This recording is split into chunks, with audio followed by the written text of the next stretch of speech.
The last time on the wilds of Valandiir, the crown collectors had sort of split off from each other, split the party, so to speak, after a rather relieving escapade of finally clearing their names. They decided to kind of take in the city, and some of you decided to go to the Ellington Classic Unraveling magical contest. Yuno and Koza had entered to see who, out of all the contestants, was the most talented magic user. Among some of the contestants were Prince Viktor himself, as well as Lady Kethra. And after a grueling and somewhat frustrating turn of events, with the prince cheating in a way and sabotaging Yuno's play for first place, the two of them wrestled on the floor of some arcane demiplane, only to find Lady Kethra in possession at the finish line of the prize. A black and iridescently banded ring of magical energy called the Ring of Prismatic Refraction. After palming the prize, she slipped it on her finger and demonstrated its power, the ability to split a spell into many different facets. She consoled Yuno on his loss in a kind of a heartfelt moment, detailing that she also agreed the prince is kind of a dick. After figuring that this was pretty much all there was to this tower, Yuno decided to leave his companion Sazros and his competitor Koza, who had a good try at the contest but was summarily discharged from the demi-plane he was competing in. Meanwhile, the rest of the crown collectors had a chance to kind of tool around town that evening, and that's where we left off. So, before we get to what Yuno is doing at the end of the night, as well as Koza and Sazros, we're going to schlep on over to Maven. What was Maven doing between the midday hours and the late evening hours when you find your companions from the Unraveling making their way back to the Hargrove Estate? What were you up to? Where were you during the hours that Well, you see, no. I wanted to do some very, very light shopping. Okay. I need to get another staff because mine is splinters. I would like to get a calligrapher's set and some kind of like notebook. And I would like to get an outfit for the wedding. I'll post what I want in the chat box. Okay. All right. And then after that, with the I have left over, I would go and meditate, probably. Well, let's get to your Just try to shopping get my trip key in. first. All right. Easy enough to find. I'm gonna bring up all my equipment tables here. So starting out with the weapon shop, or you can also, if you wish, you can grab a standard one from your temple. They have spare quarterstaffs, or you can opt to purchase something a little flashier, a little fancier. No, just the regular one is fine. All right, then it costs you nothing. Perfect. Okay. The calligrapher's supplies, however, I'm going to need you to go ahead and roll an investigation check, as even though you've kind of tooled around the city quite a bit, knowing where to find penmanship supplies like that is... They don't sell calligrapher's supplies at like the magic shop where you found quills and ink and special paper. This is a little different. Okay. That'll be a natural 19 for 22. Okay. Yeah, you kind of, on the sort of business financial district, if there could be one, as Dane is kind of scatterbrained in its organizational... It's not as well kind of defined in its districts as, say, Brackenshire or the capital, for that matter. Everything's kind of mushed together in a kind of a big omelet. But yeah, you find a penmanship shop. There's a little halfling with a pair of thick glasses behind a desk, kind of slipping down his nose, tussle brown hair. He looks like he's actually fitting a quill with a new fountain pen tip. And he just kind of looks over his glasses at you. He's like, "Oh, hello. How may I help you?"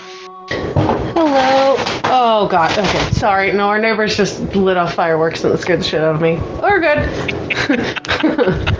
Okay. Okay. No, we're fine. Sorry. They're, like, right outside my window. Sorry about that. You want me to come where you live and kill them? I mean, no, they're probably the good neighbors. They just scared me. It's fine. So hi. Hello. I'm just here looking to pick up a calligraphy. Oh, doing a bit of writing, are we? Yes, sir. Oh, that'll be... We have a variety of calligrapher sets. Are you looking to pen your own novel or biography, or are you just looking to take notes on the day's event? I'd probably just take notes. I'm not looking for anything too fanciful. All right. He pulls a kind of a brass chest laden with wood off of the shelf behind him, and unfastens its locks and pulls out a kind of like a leather-bound, what looks like almost like, but as he unties the string at the top and unfolds it, you can see this array of implements, and there's a what looks like a set of different sized quill tips. There's about a handful of different feathered quills, and there's a couple of different what looks like 3 small bottles of ink of different colors. There's a black, a red, and what looks like a kind of a mauve or chartreusey kind of purple, and kind of unfurls it and fits one of the quills, just a simple white feather quill with one of the smaller tips, and hands it to you. He uncorks the small black ink and brings out a stack of what looks to you to be just regular parchment, but it is kind of rolled in a roll of about 100 sheets. Yeah, give this a try. See if it feels good in the hand. Okay, and I shall, swish and flick. It writes. It doesn't seem to be magical or anything. It just seems like a writing utensil. He's got what looks like real simple ones in the box. This one's going to cost 10 gold. He's got a just like a quill with not even like a fountain pen tip. Just it's cut at a diagonal angle to allow you to take in ink. Simple bottle of ink and stack of paper, all for 5 silver. But the real nice one he's got is 10 gold. I'll take this one, the nicer one that I have now. Oh, lovely! I'm sure you'll really enjoy writing with it. It's one of my favorite sets that I sell. I've got one myself, and you actually see that the quill that he was fitting, you walked in, belongs to what looks like the same kind of set that you're. It's beautiful. Thank you. Did anything else? Oh no, that's everything. Thank you. Well, have a nice day. Please come back. And I will walk away. All right. As far as clothing for the evening, you can find a set of fine clothes at the same shop that you bought your traveler's outfit. That'll be 15 gold for as close to the dress that you put out, which looks really awesome. I can't wait to make a cool looking coat. I searched for a while to find the right one. Cool. Yep, 15 gold, and that is bought and paid for. Perfect. And yep, that's all I really had on my schedule for the day. Good. You find yourself at the end of the day meditating or did you want to meditate at the Hargrove? Either or is fine. Okay. At the temple's good. People kind of leave you alone. They've heard tell of your escapades in the team battle, and they can tell that you have arrived here. Have a solemn, some quiet time, some time alone to meditate and collect your thoughts. What you know is coming in the next day or two to be your hand-to-hand contest. You do, as you finish for the night and make your way back to the Hargrove estate, you do catch a couple of glances of nods of respect and subtly kind of giving you encouragement without words. Some people straight up tell you that they've got 10 gold riding on you. So, hey, awkward thumbs up. Mm-hmm. Well, let's move on over then to Axton. What has Axton been up to all? I've been adjusting my armor, polishing it, oiling it. Took a while. And let's see, what else did I do? That's pretty much it. I've probably read some of my Potions for Dummies book. Potions for Dummies? All right, I'll give you 2 hours for that book. But I do want to get into your... I want to get into it too. Okay. Go ahead and give me a leather working check. Ooh, very good. So in your kind of workshop that you've unofficially adopted as your base of operations, while not engaging in some form of adventuring or mission or anything like that, while at the Hargrove estate, you find yourself this shed that the Hargroves have at the outskirts of their estate. Now, mind you, the Hargrove property is not really all that big. It's within the city limits, and the city is quite cramped, although there is some acreage. That he's got about 2 or 3 acres of land where his the mansion sits in the middle of, and it's surrounded by a beautiful lush lawn with gardens, a pond in the shape of a moon towards the back, where you do see them setting up and erecting this large green and white striped wedding tent, the wedding tomorrow. And you just kind of been conducting yourself to this shed at the back. There's a lot of gardening tools, woodworking tools. There's the broken down, beat up old Hargrove chariot sitting next to the new chariot that's much more illustrious. Looks like they've taken pieces off of the old chariot and affixed it to the new one. And you're just kind of sitting there and you're hearing the housing staff mill about the property. There's what looks like landscapers trimming the garden and getting everything ready for tomorrow.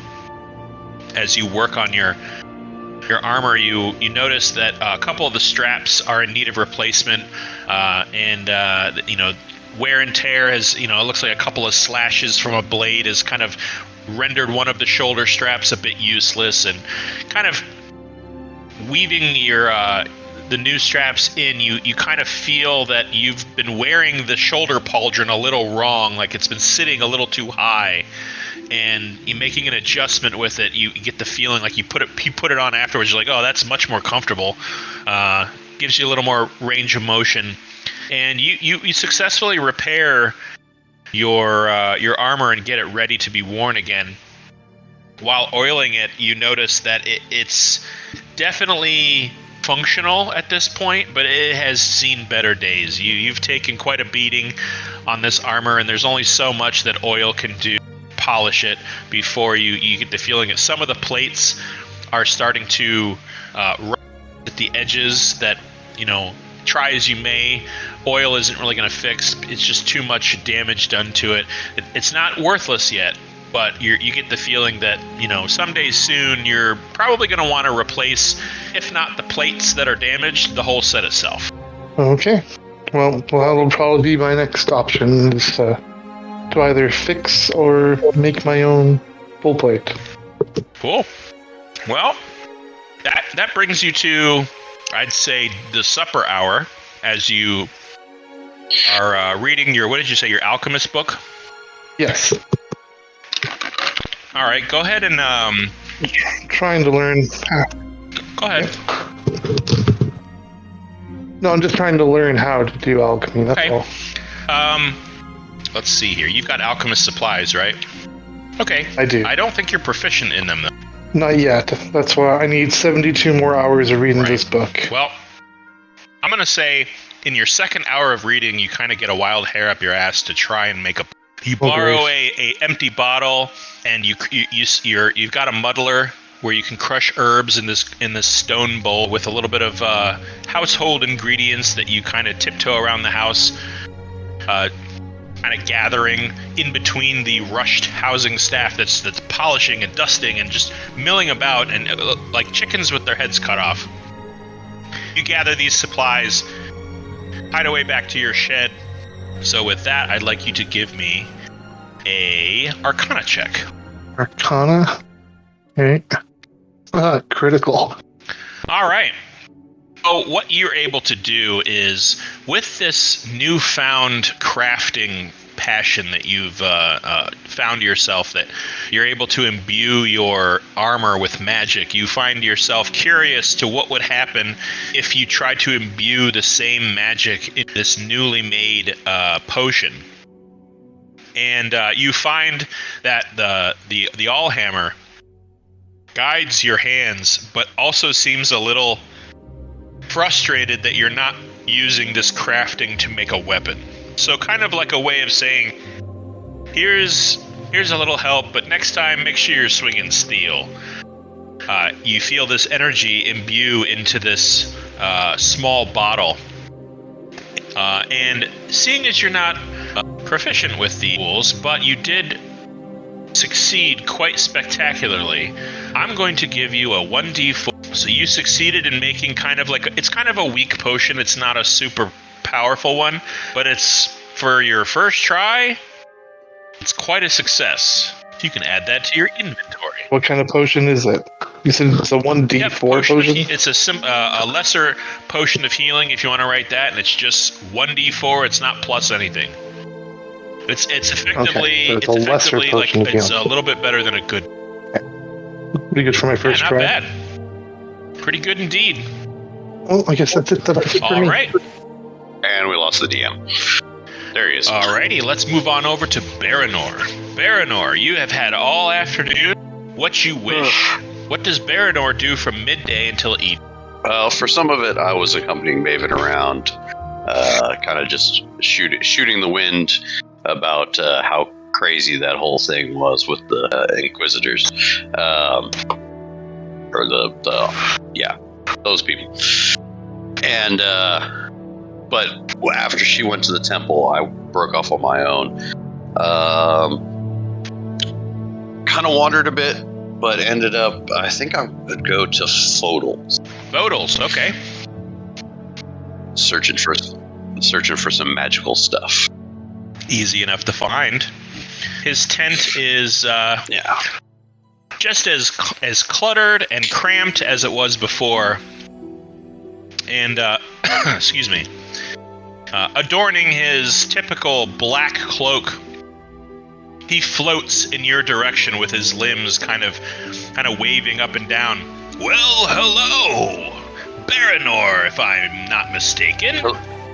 You are correct. Well, what can a magic trader like myself do for you? Oh, I'm just looking for some magical items that may help me in my endeavors. Well, I've got all types of magical items here. Is there anything in particular you're looking for? Well, the first thing I was looking for is if you would happen to have any enchanted bows of it. Aha! An enchanted bow. Let's see. I've got an enchanted crossbow. I've got an enchanted hand crossbow. An enchanted, a little wrist-mounted bow for the children, or... yes, and he brings what looks like a, kind of a dark, almost black wood bow that's been polished to a mirror's finish, and wrapping from the handle, which itself is made of what looks, it extends in this spiral pattern up the sides of the bow with a kind of a silver string that looks really kind of too thin to support the draw strength, but he hands it to you. It's impressively light. There's kind of a soft, a subtle vibration to the feel of it.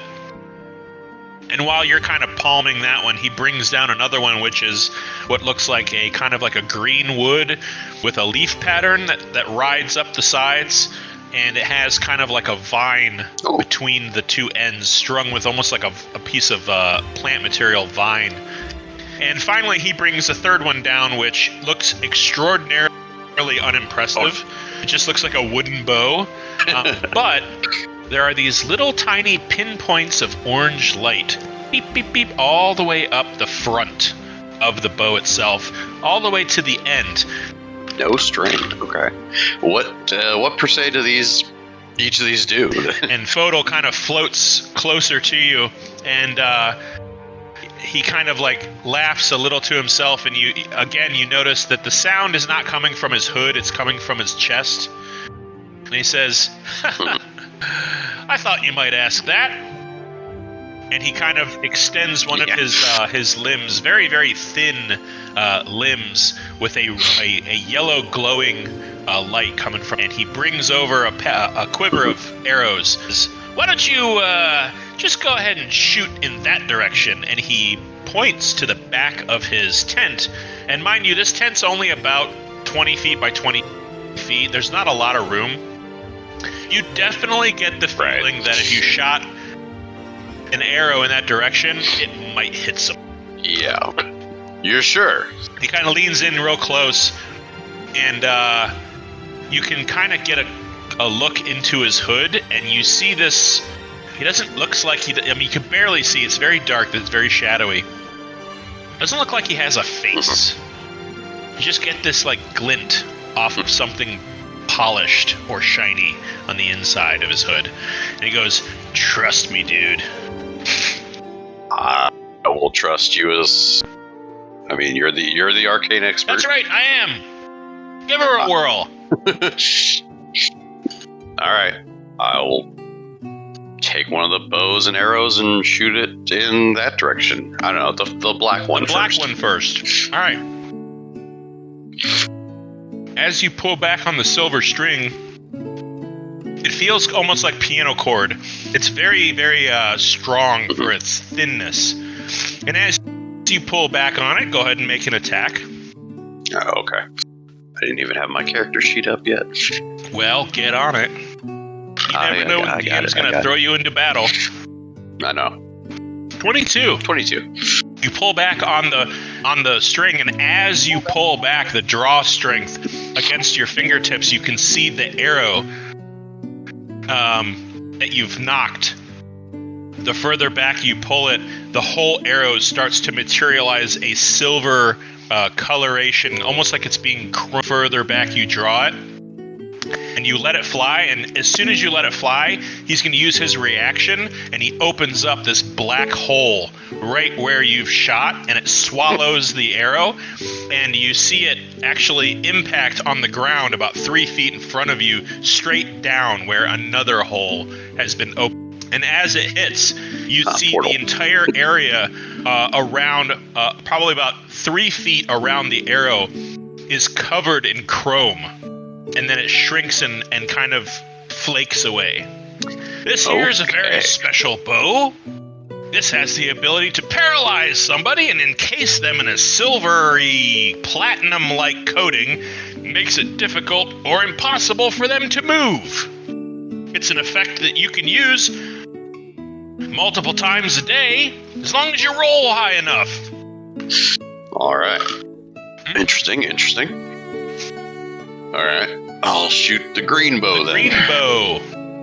Just like before, you go to shoot it, and he opens up a portal, and the arrow sticks hard. Now, this bow doesn't do anything particularly to the arrow as you knock it, but as you pull the string back, you feel kind of like, because the string is sort of near your face, you notice it starts to glow greenish yellow as you draw it, and releasing, the arrow gets sent through the portal, impacts right next to you, and a mass of vines erupt from the impact site and kind of crawl up the arrow, and looks like they're sprouting away from the impact site. Looks like they're crawling towards your foot a little bit, and then they kind of shrink away and wilt. And this here's the gardener's bow. This has the ability to entangle somebody, and it does a little extra damage. Ooh. Is that with every shot, or is that a certain times per day thing? If you land it right, you can do it a few times a day, sure.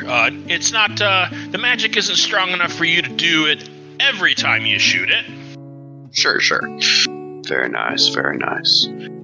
And I'll give a bow number 3 a whirl. Number 3. The unassuming wooden bow with no string. Ooh, just keep getting better. You pick it up, and it is surprisingly heavy. Something about this bow is very dense. The wood, you can tell instantly by kind of running your fingers up the bow itself. This is not wood. It's meant to look like wood, but there's kind of like a almost like it's dipped in an invisible epoxy, where you grip it, you can wood, it's almost like the wood is protected by some sort of thin barrier, maybe an eighth of an inch thick. So when you grab it and hold it in your hand, it kind of looks like it's barely floating. So something is encasing this bow, and there is no string. As you go to knock the arrow and pull it back, you feel a resistance as if there were a string. And just as you almost get all the way back, you see this thin ribbon of white light just kind of race from one side of the bow to the other and materialize this bowstring that glows almost too bright for you to see. And as you let it go, the arrow sails towards where he's pointing, but he doesn't have time to cast his little spell as this thing rockets forward super, super fast. I need you to make an attack with advantage. Okay. All right. 24s. Yeah, the arrow sails through the tent just as a hole materializes behind it, and you hear, boom. Ah! I need you to roll damage. Oh, okay. 8 points of piercing damage. Did I just kill somebody? This is the far sight bow. It's not for sale. And he takes it and he puts it on a shelf and he hides a bunch of stuff on top of it and kind of keeps it. You didn't do that. I didn't see it. You didn't see it. Nobody saw that. Okay. Very intrigued by the bow, though. Well, if that one's not for sale, how much is the green one? All right. Well, we'll get to the one that's not for sale. If you give me a second here. Okay. The green one sure is an uncommon, but let's see. Here we go. Okay. Which is going to run you, that's high, 600 gold for the gardener's bow. It has the ability to cast, or it has the ability to entangle. It doesn't cast plant growth. Got enough of that in the party. Sure. But you can entangle. You can do it. You can attempt to entangle somebody 3 times a day. It's a +1 to damage and attack rolls. Okay. So it's a +1 bow, and it's very pretty. Okay. Yes. Okay. And the black one, same or? The black one is a rare item. Or the black one has the ability to paralyze somebody on a critical hit. Yeah. If a hit is critical, the person has to make the target has to make a Constitution saving throw of DC 13, or they are paralyzed for 1 minute. Oh, yeah. 1 minute, damn. Okay. And the one for not for sale is the not for sale. 10. Oh, that's 10 grand, bud. 10,000 for that one. Yeah, no, that's outside I think that's outside the party's price range. He says the far reach bow, it has far I accidentally said far sight. Yep, it has double the range, and it's also a +1 to damage and attack rolls with double the reach. Okay. Also uncommon or rare? It is uncommon. And let me just roll that for you. But he's not gonna sell it. No. Ooh, I rolled real low. That's 100 gold, bruh. I don't know. Do you want him to sell it to you? Well, we can roll some persuasion checks here. I would love to buy that one. If not, I'll buy the green one. Okay, persuasion. That's something I'm really great at. Not. Oh no! Oh no! He didn't even hear you. He completely. Yep. No. He I'll completely take the ignored green. you. Oh man, I feel really bad too. That's a cheap. I'll bow. take the gardener's bow then.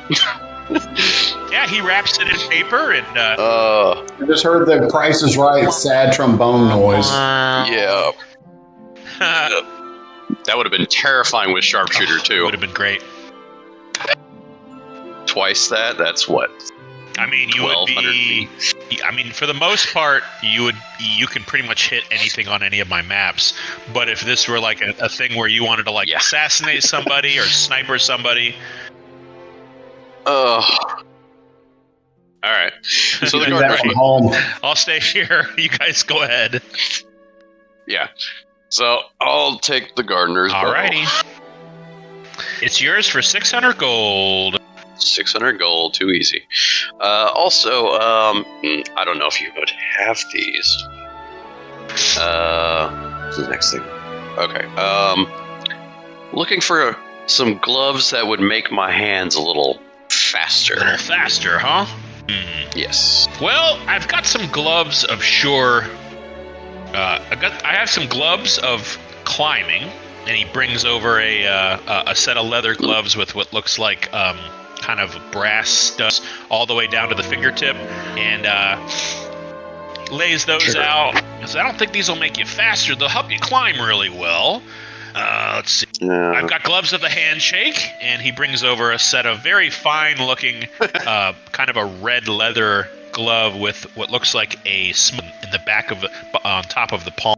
And he brings over what looks like a set of fingerless gloves. He goes, I had somebody once sell these to me who used them when operating we'll just say a fast-moving device, something used in competition. It's something of a vehicle that you kind of ride around on land without a horse. And he said these helped him grip he wasn't controlling with reins. It was more like a wheel on the right in front of him that he kind of directed which direction to go. Very interesting stuff. I asked him to elaborate, but he kind of told me to fuck off. But he sold me these gloves. Okay. Interesting. Kind of looking around his shop. He's drifting over here and drifting over there. He opens up a chest and starts pulling stuff out. Looks like shawls and scarves and a pair of boots that topple to the ground and start to walk away. Nothing that makes your hands faster. I can enchant something for you if you want. Okay. Maybe. Well, first let me ask. Okay, so you don't have that, or you don't have that. So I've heard word of a quiver that is sort of like magically enhanced to hold more items. You mean like a quiver of holding? Kind of like that. Well, what are you trying to have it hold? More arrows? More arrows. If I remember correctly, it holds different things as well. Well, I'm definitely intrigued as the DM. I have it listed as an efficient quiver. Well, I'm going to look that up, and while I'm doing that, why don't you roll me a persuasion check? Oh boy, this went great the first time. Don't get a natural one again, or he'll throw you out. No, that's not worse, but it's not great either. Remind me next time. You were busy. Yeah, that's a pretty cool item, too. That's 3 times as good. I like that. That's pretty cool. But no, he doesn't have one. Yeah. Okay. I was actually looking for one of those the other day as well. Yeah, for my I javelin. know. I heard from the previous session. Okay. How many magic items do you have? You know you're only allowed 3 that don't have to do with armor, right? Right, but the quiver doesn't require attunement. It doesn't. You're right. That's pretty cool. The bow, I would guess, does. So I'd have to give up one of my items right now. I don't think your cloak does. Or maybe it does. The cloak does. It does require attunement, yeah. I'm gonna have to do some juggling on that. I'll leave that to you. Yes. How much would it be to enchant some gloves to speed what up kind things? of enchantment are you looking to apply to it? Well, player to DM, I'm looking for the gloves of thievery. Well, let me just look that up.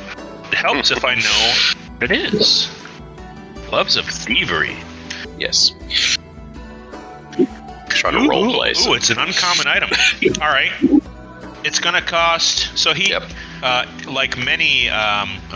to enchant an item, it costs 1.5 times the price of the item itself, which is all goes towards... and I just rolled an 8, so that's 400 gold. For him to enchant these gloves, it's going to take him about 3 days. So, and everything is paid. I can do that, actually. Yep. All right. 400 right here. I'll have these ready for you. Is there a specific color you'd like them to be in? Well, if you read the description of them, they become invisible once I put them on. Haha. So color doesn't really matter. So yellow and purple polka dotted. Got it. That works. All right, they'll be here in about 3 days. All right. Thank you for your time and your And he kind of does a little rolling bow with his hand, and as he does so, kind of get... If you are looking to sell that bow, keep me in mind. I don't know what bow you're talking about. You're a crazy person. All right. Yeah, and as you go to leave, you kind of catch a glimpse of his hand as his sleeve ruffles, as he kind of gives like a rolling bow. You notice he doesn't have a hand. It almost looks like... Weird. It almost looks like an odd...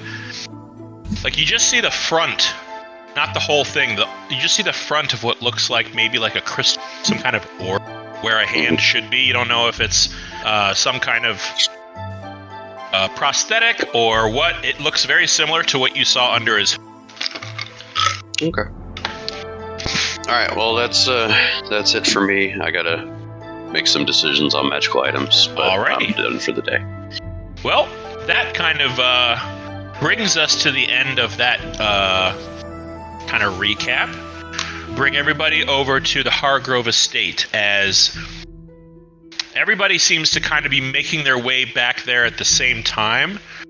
You see Yuno and Koza looking a bit dejected. Yuno has what looks like a bruise on his cheek, and Koza is doing his best to console him. As Maven joins Baranor on the trek back with Sazaros in tow, they all arrived on a kind of provided carriage that drops them off at the front of the drive. Just as you see the sun starting to set towards the end of the evening, and the housing staff are still milling about the property, pruning rose bushes here, sweeping, passageways there. All of you are greeted by Dalkin, the elderly major domo of the Hargrove estate. Well, looks like you've all had a rather eventful day. Yes. Indeed we have. Master Yuno, please, how did you fare at the Unraveling? I came in second, but I won a great moral victory, and that's almost as good. Not really, but it made me feel better. Well, it's best to see the bright side of things. And Master Koza, how did you fare at your placement? I believe I came in third, or at the very least fourth, but, I tried my best and, got what I could out of it. Who, if I may ask, who brought home the prize? I believe it was Lady Kethra. Surprise. Yes, as strange as it sounds, it wasn't. Everyone's shocked. She has demonstrated her ability with the arcane. I had no idea she was quite that talented, but it'll be good to have a magic user of such renown in the family. I do believe that the Lady Kethra and Sir Luther plan on living here after the wedding. It'll be nice to have her around in case we have need of a spell chucker, so to speak. Well, good show, all of you. I'm glad everyone came back with, and he starts counting your fingers. He's like, yes, everyone's got their digits intact. Wonderful. Well, please come. We've got a supper prepared from the earlier in the evening. You're more than welcome to it. I would suggest, however, not staying up too late, as we are planning something of a shindig here tomorrow. Yes. But I'm to go ahead. How is the groom? I was like, and how is the groom faring? Sir Luther and Lady Kethra are presently at a soiree, so to speak. After the Unraveling, I understand they joined some of her retinue to a disclosed location somewhere in the city. Something of a after party. I hear that Bloodface would be... Indeed. I don't remember receiving our invitation. Was this just for family I'm not only? exactly sure. It was something I was informed of before they left. Wasn't told to invite anyone specific, that they would be participating in this themselves. I certainly hope you're not offended. No, not in the least. Well, enjoy your evening. If that will be all, I shall continue. Absolutely. Thank you so much. The house is abuzz with activity. There are members of Lady Kethra's entourage kind of milling about the place. And they seem somewhat disinterested in your arrival, although the younger gentleman that you all saw earlier in the day, you can see him kind of peeking out from behind a pillar at you all, and as you kind of mill about the place yourself, perhaps approaching the grand staircase to where your rooms are at, so that you can collect your things and bring them to the first floor, which is where you've all been kind of politely kicked out of in lieu of giving those rooms to Lady Kethra's people. You see his father kind of put a hand on his shoulder and see you all, give you a nod of respect, and then the two of them just kind of they don't like toddle off or dart away, but they just kind of make their way down the hallway in an opposite direction. Okie dokie. Is there anything anybody would like to do before you turn in for the night? Let's see. I'm going to read a little Okay. bit more in my book and make sure I've got my good outfit. Make sure it's all cleaned and starched and looking good. Well, you can say that it was taken care of for you. Your green ruffled garments, complete with the yellow grung handprint on your right shoulder, are laid out for you. Mm-hmm. And I'll give you 2 hours on that book reading if you wish. Sure. All right. I'll take it. Anybody else? Who's next? I'll say a small prayer to the Moonweaver to kind of bless All right. tomorrow's events. As you do so, your eyes close and you feel the ethereal, ghostly moonlight sort of surround you. And you get the same lonely and saddened feeling kind of all about your shoulders. It kind of makes you shrug a little and shrink as that same image in your mind of this immense, six-eyed, bison-type creature with this huge adornment of antlers, with trees that seem to erupt from its back, standing over you and just looking down with its great big aquamarine-colored eyes that you can hear its breath, and in your mind you hear the word, lost. Oh no. That's not good. It's not a vision per se, it's just an image in your mind that flashes and just kind of brings you down. You don't feel the blessing that you were hoping to bestow on these events. Instead, you're left with a feeling of regret and loneliness and homesickness. That's what you feel. Well, that's not good. Anybody else wish to do stuff?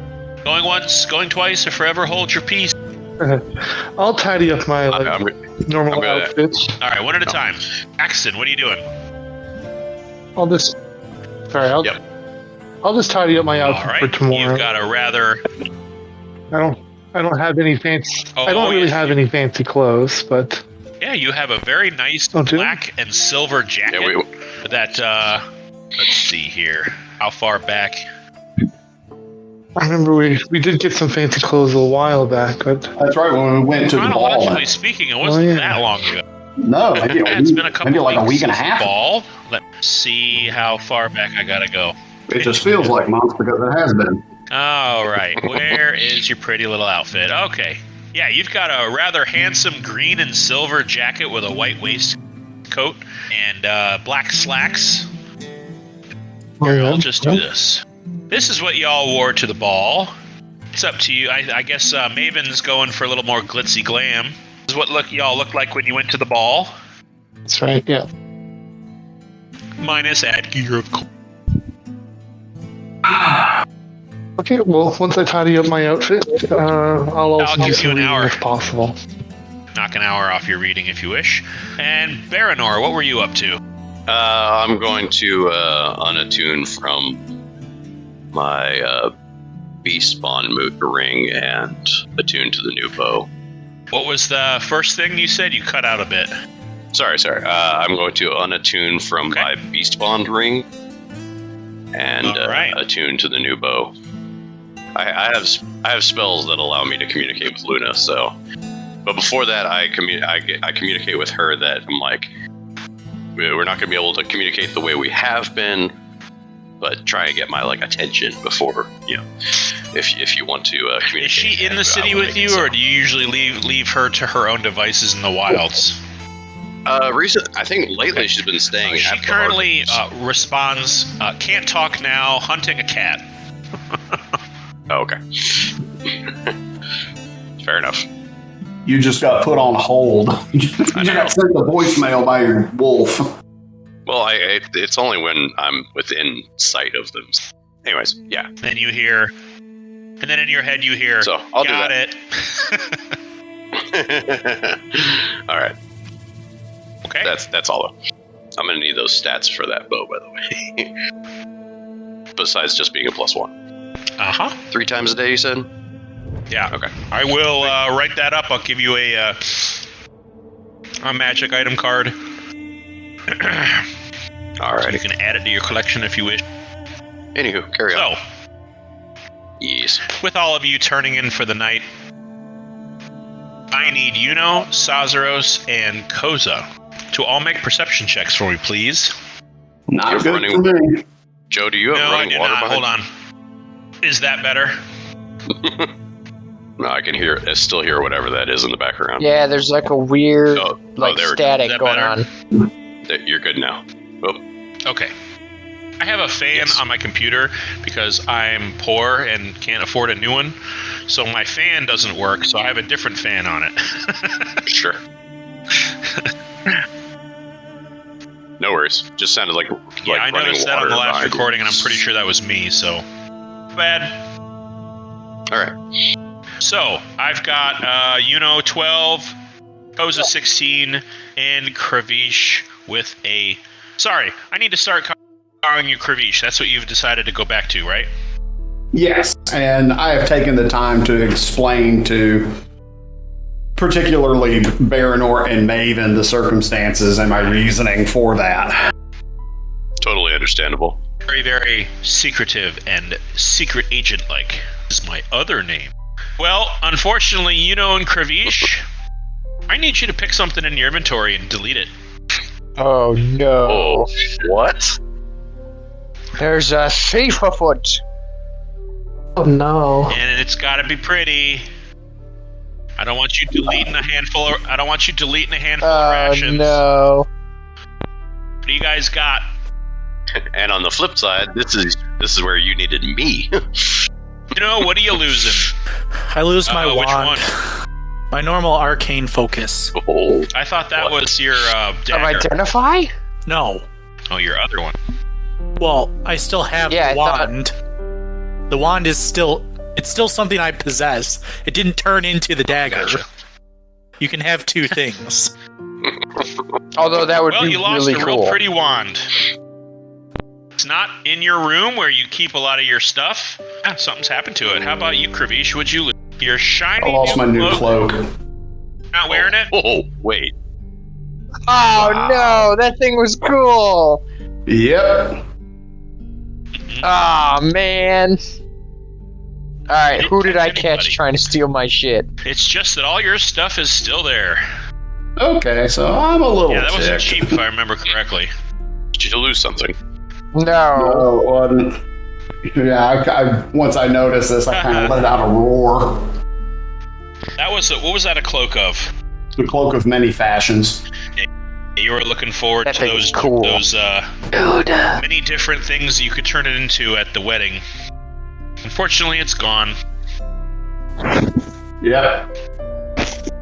But we'll all settle in for the night. Some of you a little dejected that you can't seem to find certain items that you know you put in this specific place. For some reason you just can't find them. You don't know if it's gremlins or you misplaced them or if there's a thief in the building. About 20-30 minutes of turning the place upside down and coming to the realization that it for the time being is gone.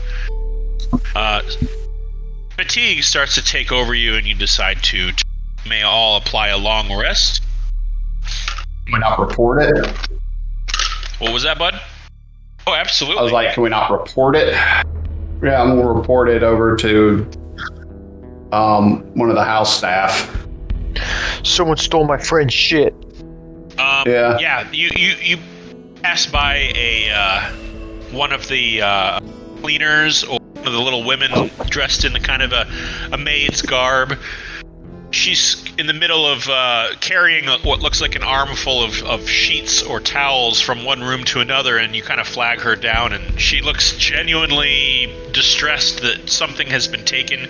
She kind of flags down somebody else, and they kind of start spreading the word that something's been taken, and to perhaps inform the major domo or the Hargroves themselves. You get the feeling that they're on it as much as they can be with what's going on everywhere else. You all awake the next morning to a fresh volley of noise as there are not just housing staff now milling about the place, but Hargroves and Lady Kethra's people all kind of bumping into each other in the hallways and looking for, this one's looking for her husband and this one's looking for her father, and there's just a cacophony of chaos as the Hargrove estate is just abuzz with activity. Breakfast is rushed, and little attention is tended to it as the housing staff is not super concerned with the state of your eggs and sausage at the moment. It does nourish you, however, but certainly not as calm, peaceful, and pleasant as it has been in the past. Maybe I can strike up a tune or something just to kind of help calm everybody's frazzled nerves. Are you doing something specifically, or are you just playing some music? I'm going to play some music. I'm just going to sing a song of celebration, of joy. Right. While I'm doing this, go ahead and give me a performance, which you already did. You already did it. You're in my head. Get out of my head. 22. Okay. Of course, you. I hate my life. Alright, that didn't work. So you can imagine some crazy Home Alone getting ready before the vacation music. And just as it seems that the chaos can't get any more chaotic, you hear a gentle strumming at Ravish kind of picks at his mandolin to the point where you see people who are getting ready kind of dart in his direction, and a couple of them slow their gait, a couple of them stop to watch. And after about 5 or 10 minutes, you've got a small kind of audience gathering around you, just kind of taking in, and a couple people will leave and a couple more people will kind of show up, and there seems to be a handful of people kind of moving in and out of this impromptu little performance in the foyer of the Hargrove mansion. I don't know what Bogey is trying to play. It sounds like cantina music. Sounds like... I was going to say the Star Wars Cantina or Yakety Sax. It's very garbled. I wasn't sure how well that would turn out, but the We could make out that it was maybe music. It was Renaissance themed cantina music. I tried. So, anyways, as you all kind of seem to be getting yourselves ready for the day, you know that the wedding is set to take place at midday, and it is currently about 10 a.m., so you got a couple hours. Yuno and Kravish, both of you sitting at breakfast, you see the father of that younger gentleman with the brass goggle-like spectacles, and he's dragging him by the collar and kind of dumps him off at your feet. Go on then, tell them what you see. The little boy just kind of look up at all of you over his glasses. I'm sorry I took from your rooms. You see him produce the wand and the cloak. I have sticky fingers sometimes, and these looked so pretty. And you see the father leaning over his son. And what else? And I will never do it again. I'm sorry. See the father kind of, and look at Yuno and Kravish. My apologies. My son has a penchant for things. As he said, it will not happen again. You see him pick his son up by the scruff, kind of straighten him up. Mm-hmm. Yeah, I kind of give him a stern look at first, but then as the father picks him up and hauls him off, my face kind of softens. And as he picks him bit. up and hauls him away, he catches sight of Anthem's edge, and you can see his eyes like bug out of his head. Almost like, man, I should have grabbed that. Good thing I keep it on my person. His little son next to him. See him again for the rest of the day until the wedding. Which case, is there anything anybody would like to do? No? I can think of. I don't think so. I think we would just be more in the way at this point more than anything. I think they just need to be left alone and get done what they need to get done.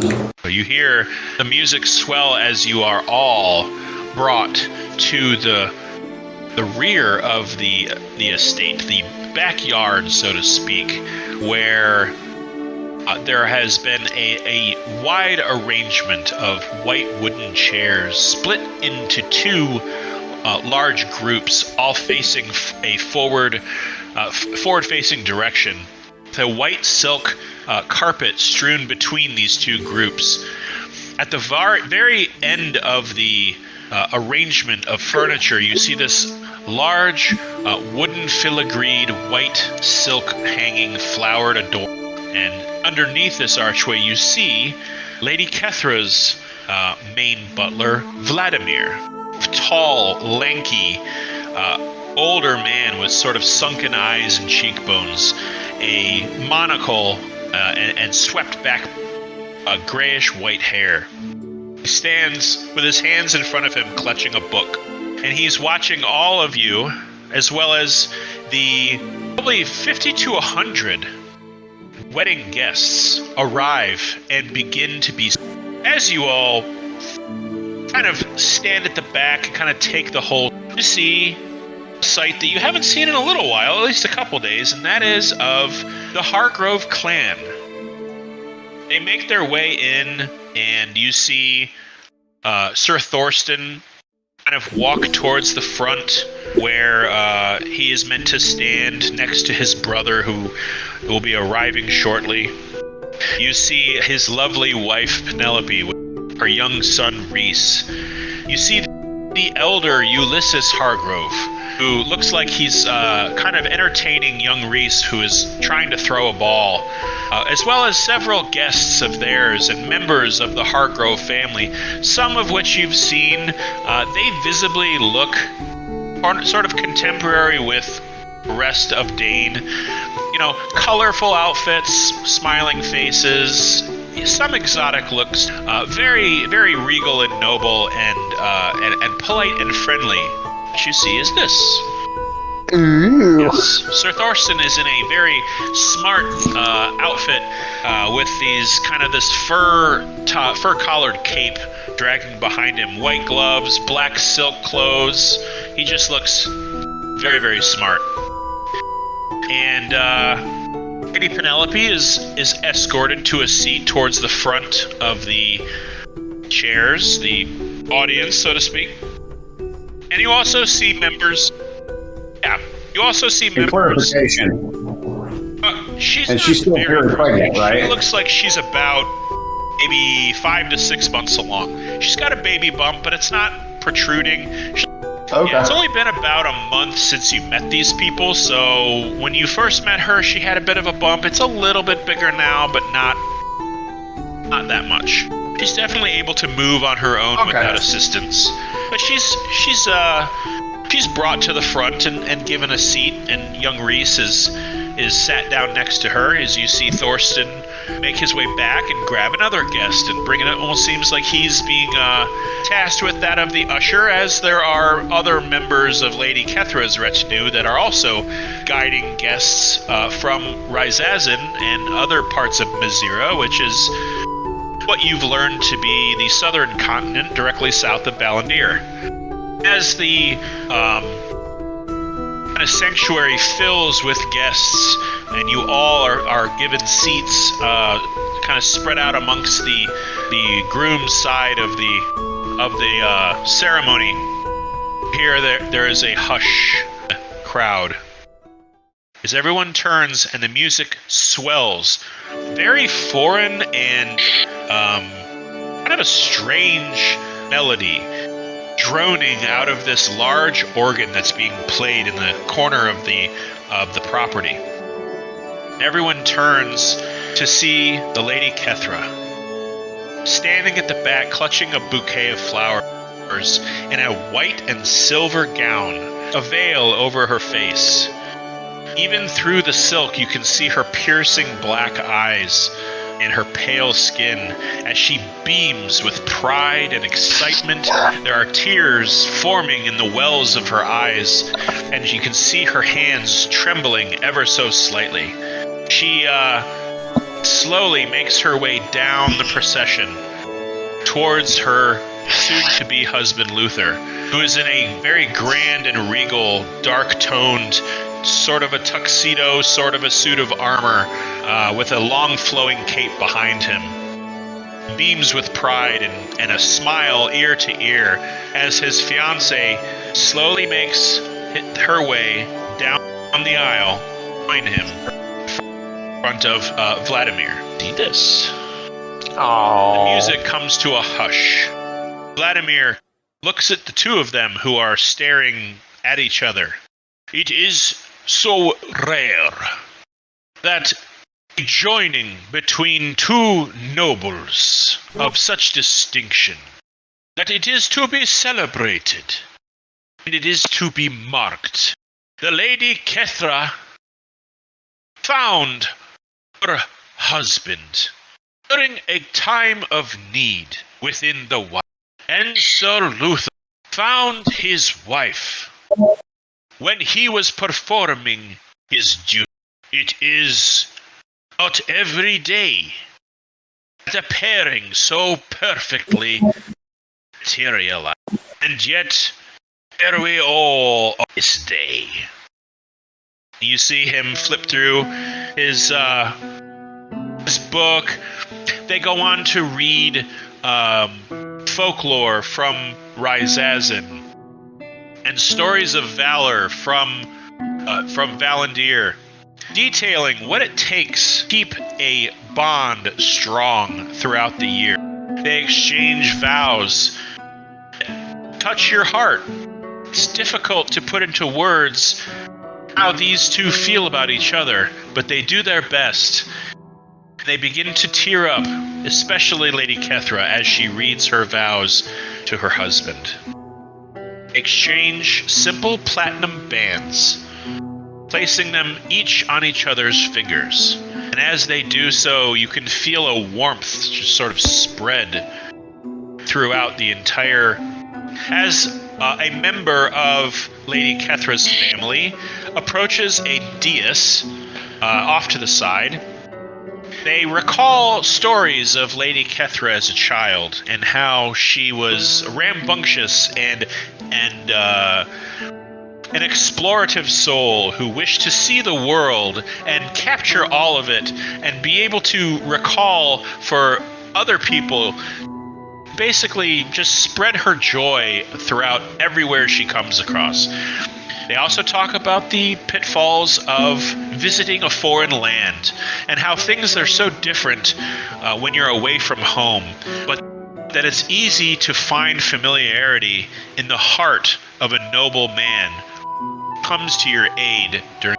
At that point, Sir Thorsten takes the podium and, in a very best man kind of way, recalls stories of you bully his way into the center of attention and boast and brag and best the biggest kids on the schoolyard and make his way to the head of the gang that they had formed when they were children. How he had joined the Imperial Army and earned himself a knighthood for protecting a particular garrison. And how he had found himself on patrol duty and protective duty when a foreigner and a dignitary had visited. It was during this chance meeting that he met Lady Kethra, and the two of them seemed smitten immediately. And when the bandits attacked, that he shielded her using his own flesh and accepted a wound into his abdomen as a result. Thorsten knew that this was somebody that he was only too proud to help his brother in welcoming this have entailed. He notes that Lady Kethra, while from a foreign land, seemed right at home here. And her warmth and joy to everyone that she encountered was contagious. It was difficult to have a bad day around Lady Kethra. He welcomed the guests from Mazira and her homeland of Ryazazin, and urged everyone to commingle and to share your culture with each other, as the cultures and the different peoples have much to learn from each other. Final vows are said, and the two join hands as a ethereal green wispy ribbon of magic. Vladimir opens to a section of the book and clears his throat. This is the binding. It is a custom in Ryazazin that both husband and wife are bound, not just physically, not just spiritually, but by their very essence, joined as one. The binding is eternal and can only be separated by death. Do you both agree to take part in this binding for the rest of your lives? And they both look at each other. At this point, Sir Luther starts to tear up, and they nod with, "Then by the power of Ryazazin and Dane combined, I pronounce this match complete and proclaim you husband and wife. You may kiss the bride." And he says, "With pleasure," and he dips her and gives her a big kiss in front of everyone. They all just sort of throw their shawls and hats and flowers in the air. Applause and cheers from the crowd from both sides. This moment has warmed everybody to this union. You see Lady Kethra and Sir Luther both turn to you all, their hands clutching each other's with their rings raised high in the air. And you see Lady Kethra kind of twirl the ring of prismatic refraction in her other hand as she reaches to the sky, and you see a spray of fireworks that light up the entire area over your heads, and little tiny butterflies materialize from inside the fireworks and just sort of flit around as the two of them make their way down the aisle. And there we go. Yay! All clap. Lady Kethra and Sir Luther are just radiating warmth and joy and contentment and excitement, and you can see it in their eyes as they just barely look away from each other as they walk down the aisle. There's some, afterwards, as they leave, the bride and groom leave, the wedding party proceed down the aisle, and eventually the guests start to kind of intermingle and cohabitate and mix in as the chairs are kind of moved out by housing staff, and you can see that there is a huge tent erected of green and white stripes, where it seems there are tables and chairs and there's food being prepared. And it's at this moment that after about 20-30 minutes of kind of just milling around and sampling some finger foods, and I'll say that Maven, Baranor, and Kravish, you're both kind of walking around, and all of a sudden you come face to face with a tower, kind of dark skin, white, bushy eyebrows, kind of a horse's shock mane of white hair, kind of a mohawk from the top of her head down to her back. She's wearing what looks like a deep brown and deep green suit. Massive arm muscles. She towers above even Kravish by about at least a foot, and certainly Maven, I mean, you come up to her, almost her belly button, and she just kind of looks down at all of you. She's got these silver-tipped lower jaw tusks that kind of protrude from her mouth, and just platinum or silver rings adorning her ear. She's got long black fingernails, and she just kind of has her hands kind of cupped in her collar a little bit. She kind of looks down at all of you and says, "So you are the crown collectors, yes?" Indeed. You see and who might you be? What looks like kind of like a blue-skinned tiefling with a sort of a hood covering their horn, a white kind of beard, and yes, she looks like a titan for sure. This blue-skinned tiefling just kind of walks up and puts a hand on the large orc's kind of arm and says, "Her name is Thena. She is the greatest fighter." And you see Thena just kind of fold her massive arms across each other. "I hear all of you are the champions of the Ellington Classic Team Battle." Ha! It is. I told you, good. This is them. This is who they say are the ones to... And you see her kind of raise her hand, and I mean her hand is the size of a cooking pot. It's massive, and just sort of taps Kravish on the side of your shoulder, and you feel your entire body kind of jiggling and your spinal cord kind of being popped back into place. "It seems so puny. I think we should mingle our cultures and see what these crown collectors are made of. Gather your friends. I challenge you to a test of..."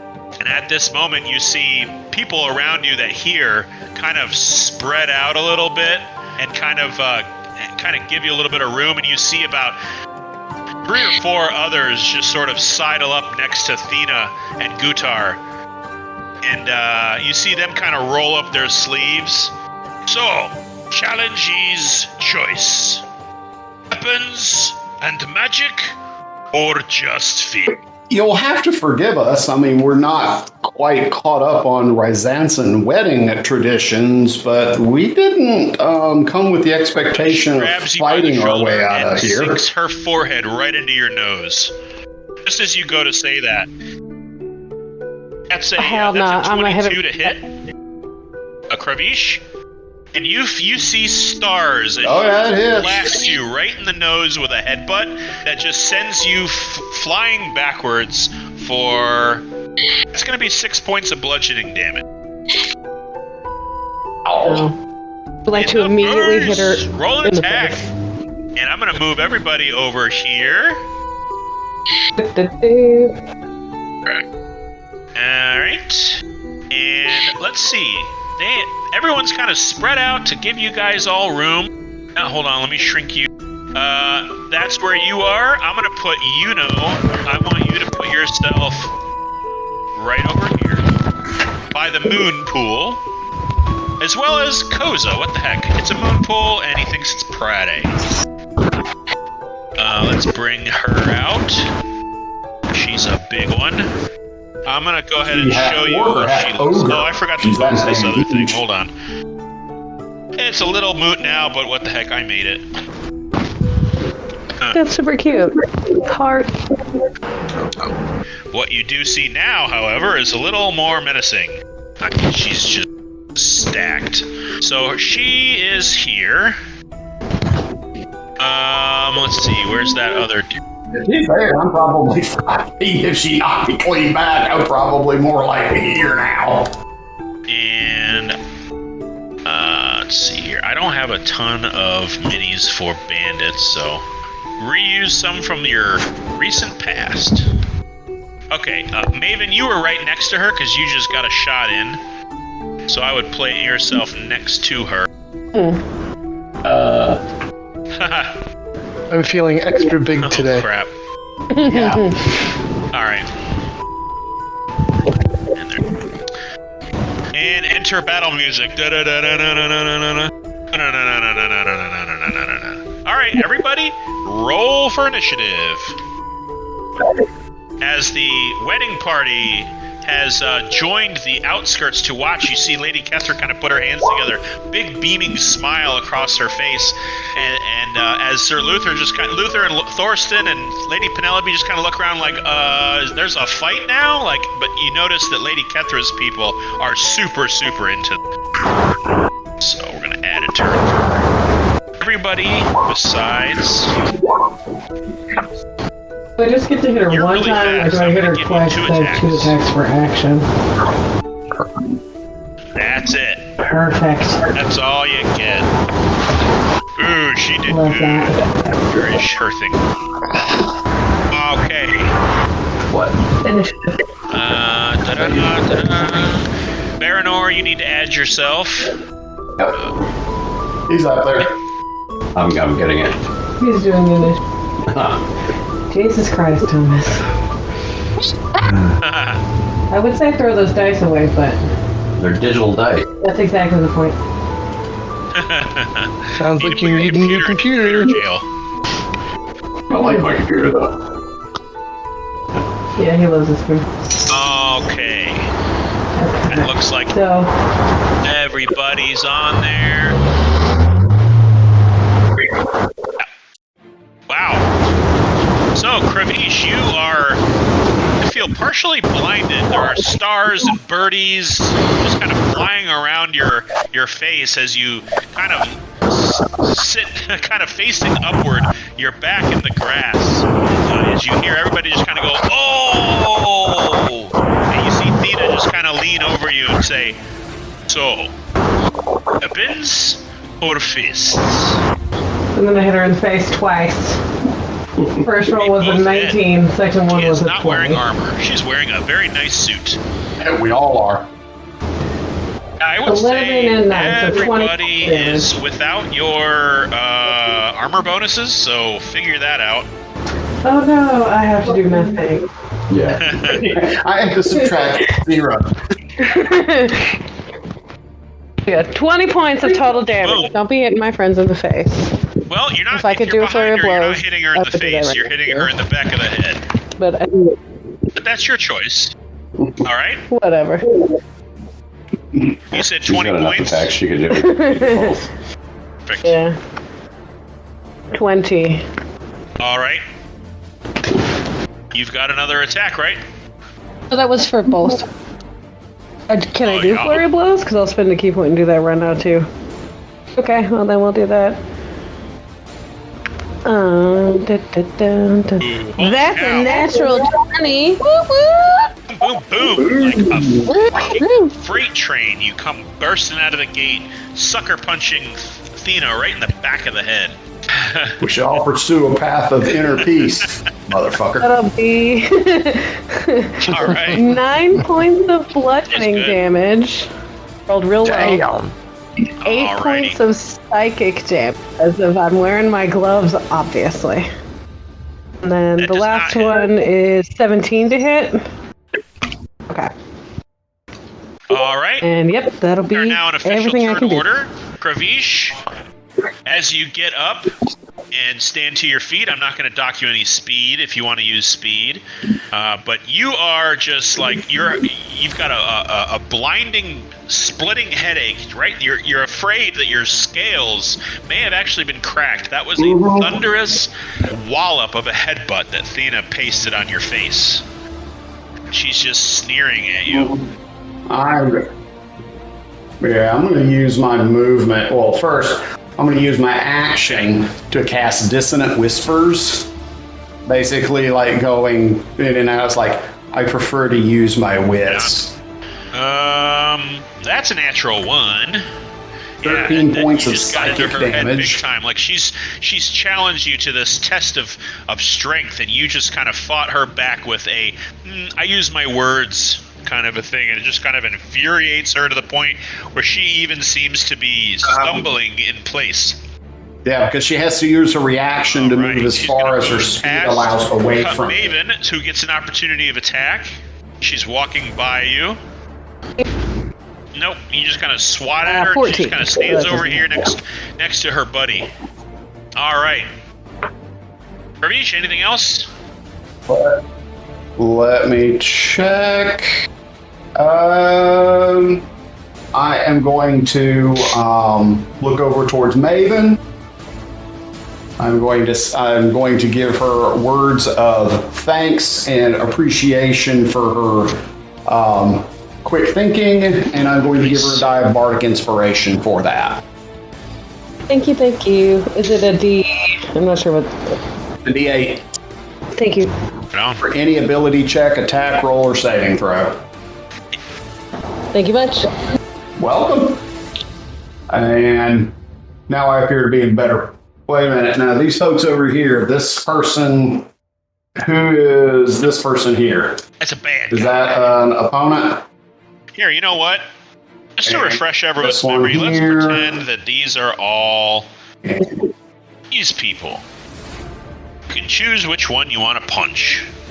For the sake of argument, let's just assume nobody here likes me. All right, well then that changes things. I will use my movement kind of in the back here. Don't want to get too far from Maven, but I'm going to use my movement to kind of come back along further this way. No, scratch that. I'm going to use my movement to 20, Okay. 30, more towards this way. And I don't have any decent bonus Thus action endeth your ability, so thus endeth my turn. All right. It is Thena's turn, and it is also all of her friends who act at once. They are going one after another, so they're going to actually act in tandem. She's going to pop her head in this direction. Notice the two of you together, and she's going to rush you. I need Koza and Yuno to give me strength saving throws. Oh boy. Ooh. Ooh. Boom! Koza is mighty. Bada boom! 16, Like a brick all right, wall. You, by this guy right here, he beat you with an 18. He pushes you 5 feet, just enough, and you splash on your butt into the moon pool. And he's going to take up the Oh. space that you took. And right on the edge, and the moon pool gets pretty deep pretty quick, so you kind of fall backwards, head first, backwards into this moon pool, and sit up just enough to kind of keep yourself from falling over, so you're not knocked prone. But you did get pushed 5 feet back, and you take 3 points of bludgeoning damage, and you are in water and soaking wet. That's going to be their turn. This guy's going to come over here and punch Baranor right in the face. He's just going to kind of grab your shoulder and just kind of whoosh. And that's going to be a 21. Interesting wedding traditions these folks have. And That that's just gonna barely be hits 6 me. points of bludgeoning damage. Yep. Okay. And let's 6 see. points, This okay. guy is going to see Maven just absolutely wrecking Athena, and he's going to sidle up next to you, and he's going to hit you for 2. One's a 20, the dirty 20, and one is an 18. Be a combined 18 here. 8 points of bludgeoning damage. Boosh, and that one catches you right in the jaw. And you know what? Oh. This guy is also going to join in the So fight mad. as you literally just smacked the shit out of the lady that he was standing next to, and he's at advantage. He's going to hit you for 1 shot to the face. That's going to be a 22, and that's going to be 6 points of bludgeoning damage to the other jaw, or other side of your face. So you just got hit, bam, bam, right in the Jesus nose. Christ. This guy is going to come all the way up to Sazaros, and it looks like he's going to try to kick you, like kind of Sparta kick style, right into the crowd. And that's a 17. Wait a minute. I'm going to use my reaction to cast Cutting Words. All right. So I'm going to say something disparaging about his wardrobe. I was going to say, he looks really And good. I'm He's gonna very use well one of- dressed. It's going to be Huh? hard. Okay, well, I can comment on the shape of his boots. His boots suck. Yep. All right, and so that's a D8 for me to. Sir. You said it was an 18? Uh-oh. All right, that didn't All take right, it down he enough. hits It was you. a 14. Oh, well. He does 4 points of bludgeoning Mm-hmm. damage right in the gut. Just kind of drives the air out of your lungs as he impacts your diaphragm. You can feel your heart and your stomach are kind of in the same place right now. But that's going to end his turn. Yep. That's everybody. All right, Maven. It's your turn. You are surrounded. Yeah. I'm surrounded, so I'm just gonna hit each I like one it. of Eye them. for an eye. Dig it. Try. Yes. Okay, the one that's to the right for yeah. just 27 hits. And that one takes 10 points of damage, and then on the that hits left too. is 23. All right. Nice shot. Takes 11 points of damage. Bam, bam. Are you doing? I'm guessing you're doing this without your quarterstaff. Yeah, it's just I didn't bring staff with me. I thought it would be, improper at a wedding to bring. Oh, I'll tell you what. So, Just Armed about and- everybody in the Yeah, wedding hello. party, as well as many of the entourage of Lady Kethra, they are wearing daggers and swords on their hips. So it is not an unarmed gathering. okay, cool. I'm still just gonna hit, and with my bonus action, I'll do another Okay. unarmed strike to the one on the right. It hits. It'll be 18 to hit, Ooh, and that'll be he 12 is points of being damage. rocked by these attacks. Doesn't look like he's having a super fun time. Okay, and then I Okay. think I'll stay here and keep these two occupied for now. That's my turn. Holy cow. I grabbed a notebook that has a whole bunch of stuff already in it. Okay. That's your turn.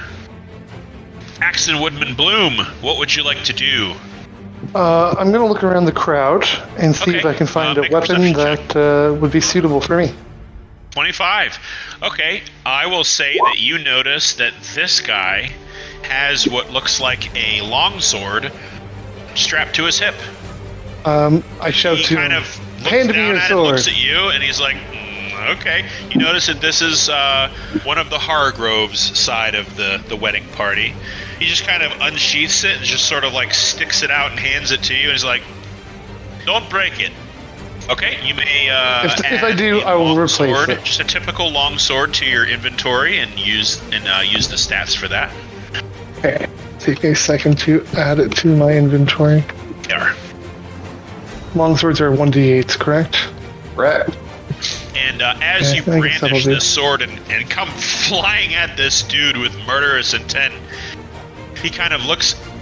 Oh. It is. So 1d10 if you're using two hands. As you approach with I'll the use sword two above your hands, head, then. you see him smile as he kind of grits his teeth and says, "Okay, so we're using weapons." And he pulls out two short swords from his hip and flips them around in his hands. And gets ready for you. Okay, let's see. 10. I need you to make a strength saving throw. That doesn't look like it hits. He uses reaction. Strength saving throw. That does not beat his DC.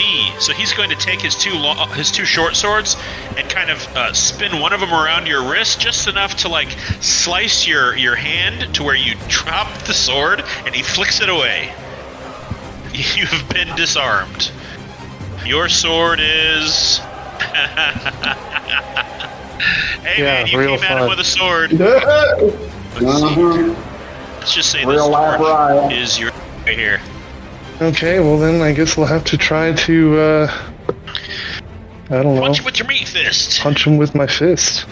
So, D20 As plus 5, you, is it? Okay. Watch your sword take off in the opposite direction, and they this guy grabs his short Whatever. swords. You see everybody else in the opposing party smile and wipe sweat off their brow, and each of them pull weapons out of their sheaths. Okay. Yep, I missed with my second You don't attack. have anything else so- for him to disarm you with, and he's That's it already for me. used his reaction. So, all right, Baranor. Well, Gar. I see that weapons are now in play.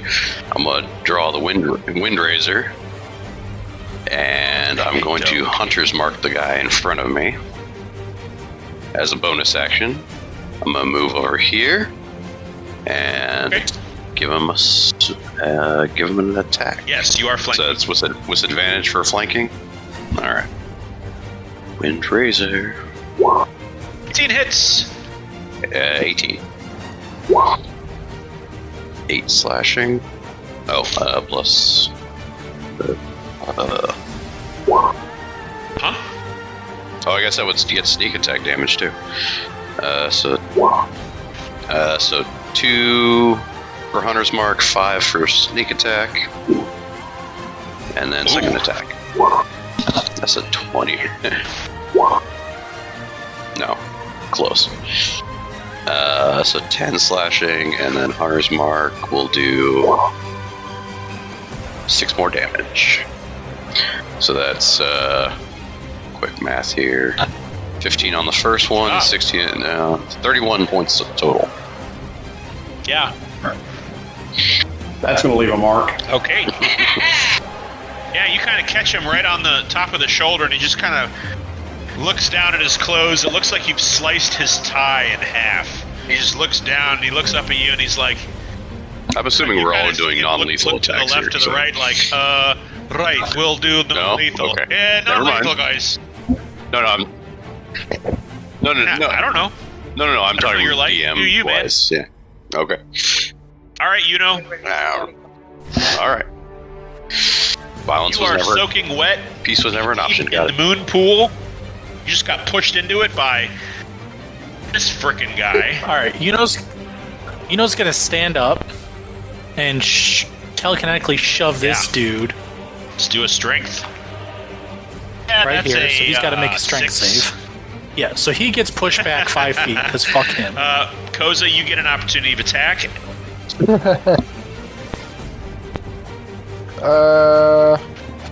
Okay, I'm just Uh-huh. gonna bap him with my quarterstaff. Hang on. Yeah, you kind of thump him right on his head as he... Ooh, nice. Bap. Bad dog. Okay. And Yuno's going to cast Wall of Fire, and I I've see already that. drawn the wall. And the side facing the assholes shit. is the side that does damage. So all 3 of these dudes now need to make Uh-huh. these 2 and this guy all need to make Dex. a dex save, Okay. DC 16. So they all of them passed except this guy. Failed. So they are going to take, the ones that pass take half. Give me 1 second, I'll tell you what that is. Why is it not working right? Stop that. Hold, Hope please. they don't lose their deposit Yeah, for the they're venue. definitely losing their security deposit. Okay, 33 is This guy full. takes 33 fire damage, and these guys take 16, correct? Yes, fair that'd be enough. half. And if they start their turn there, they're going to have to repeat it. And if they try to move through it, they're going to Right. have to make well, another they'd only have save. to, if they try to move through it or they start their turn, they'd only have to make one. Take damage either way. Yeah, but they're still going to take half damage no matter what. Okay. Are you going to use any movement, or are you good? Just for shits, Yuno's going to run around the pool. Okay. And I'm going to camp out over here. I like to think that you kind of you tried to jump over it or swam through it, but that's okay. All right, Koza, you're up, and Kravish is next. Alright, so for my bonus action, I'm going to cast Shillelagh on my staff. And then, can I see this that's a good guy question. through the wall of fire? Yes, it's opaque. The wall is opaque. The answer is yes, the wall is opaque. Opaque means you can't see through. Okay, Opaque means then solid. I'm going to try and... That is correct. Is that what it says in the spell, that it's opaque? So, no. You're cutting out, bud. The wall is opaque. It's one. Oh, foot okay, thick. so I can't see him. That would be correct. Well, then in that case... Let me see what spells I got. Plant growth. I mean... The housing staff, the see, landscaping how crew many- would love you. How open is this space?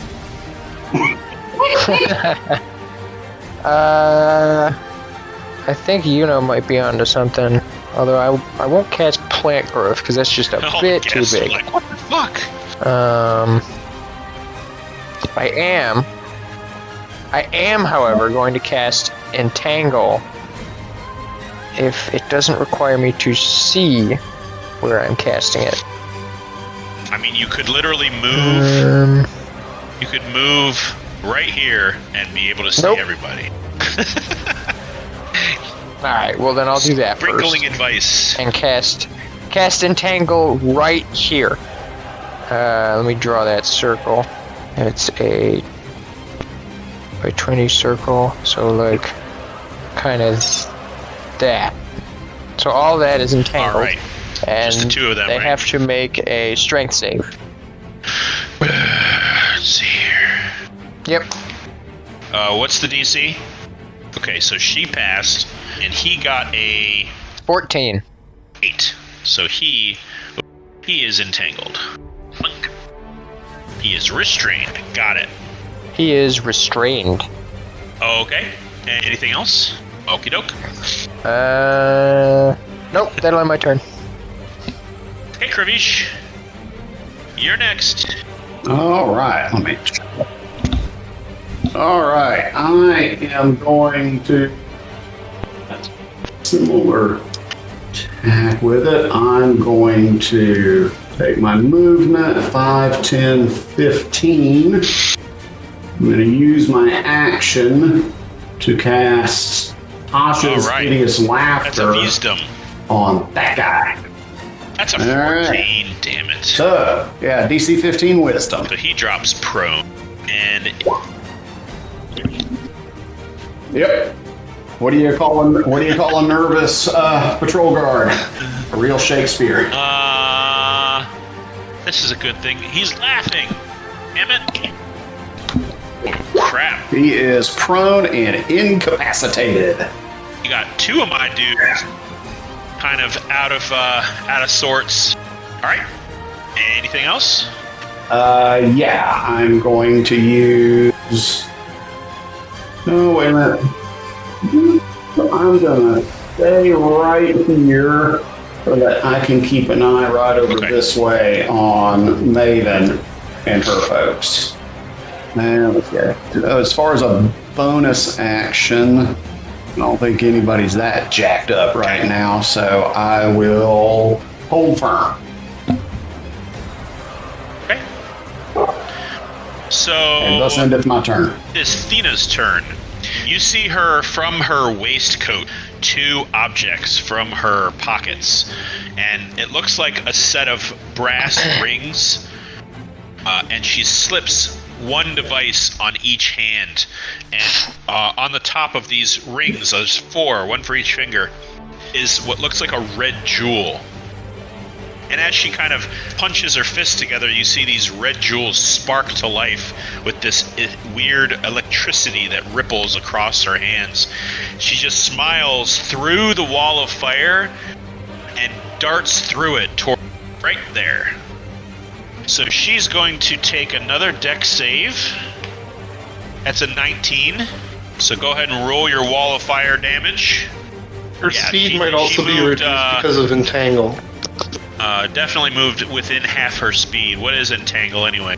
Isn't it difficult terrain? We're playing D&D, remember? Sorry, what? What was that? She passed your entangle. I know, check. I was Does that muted. mean that she's good to move through this circle, or is it considered difficult to? I don't think It's so. difficult Okay. terrain. Well, let's keep everything. Yes, it is difficult terrain. She moved exactly half her speed. Over to Yuno.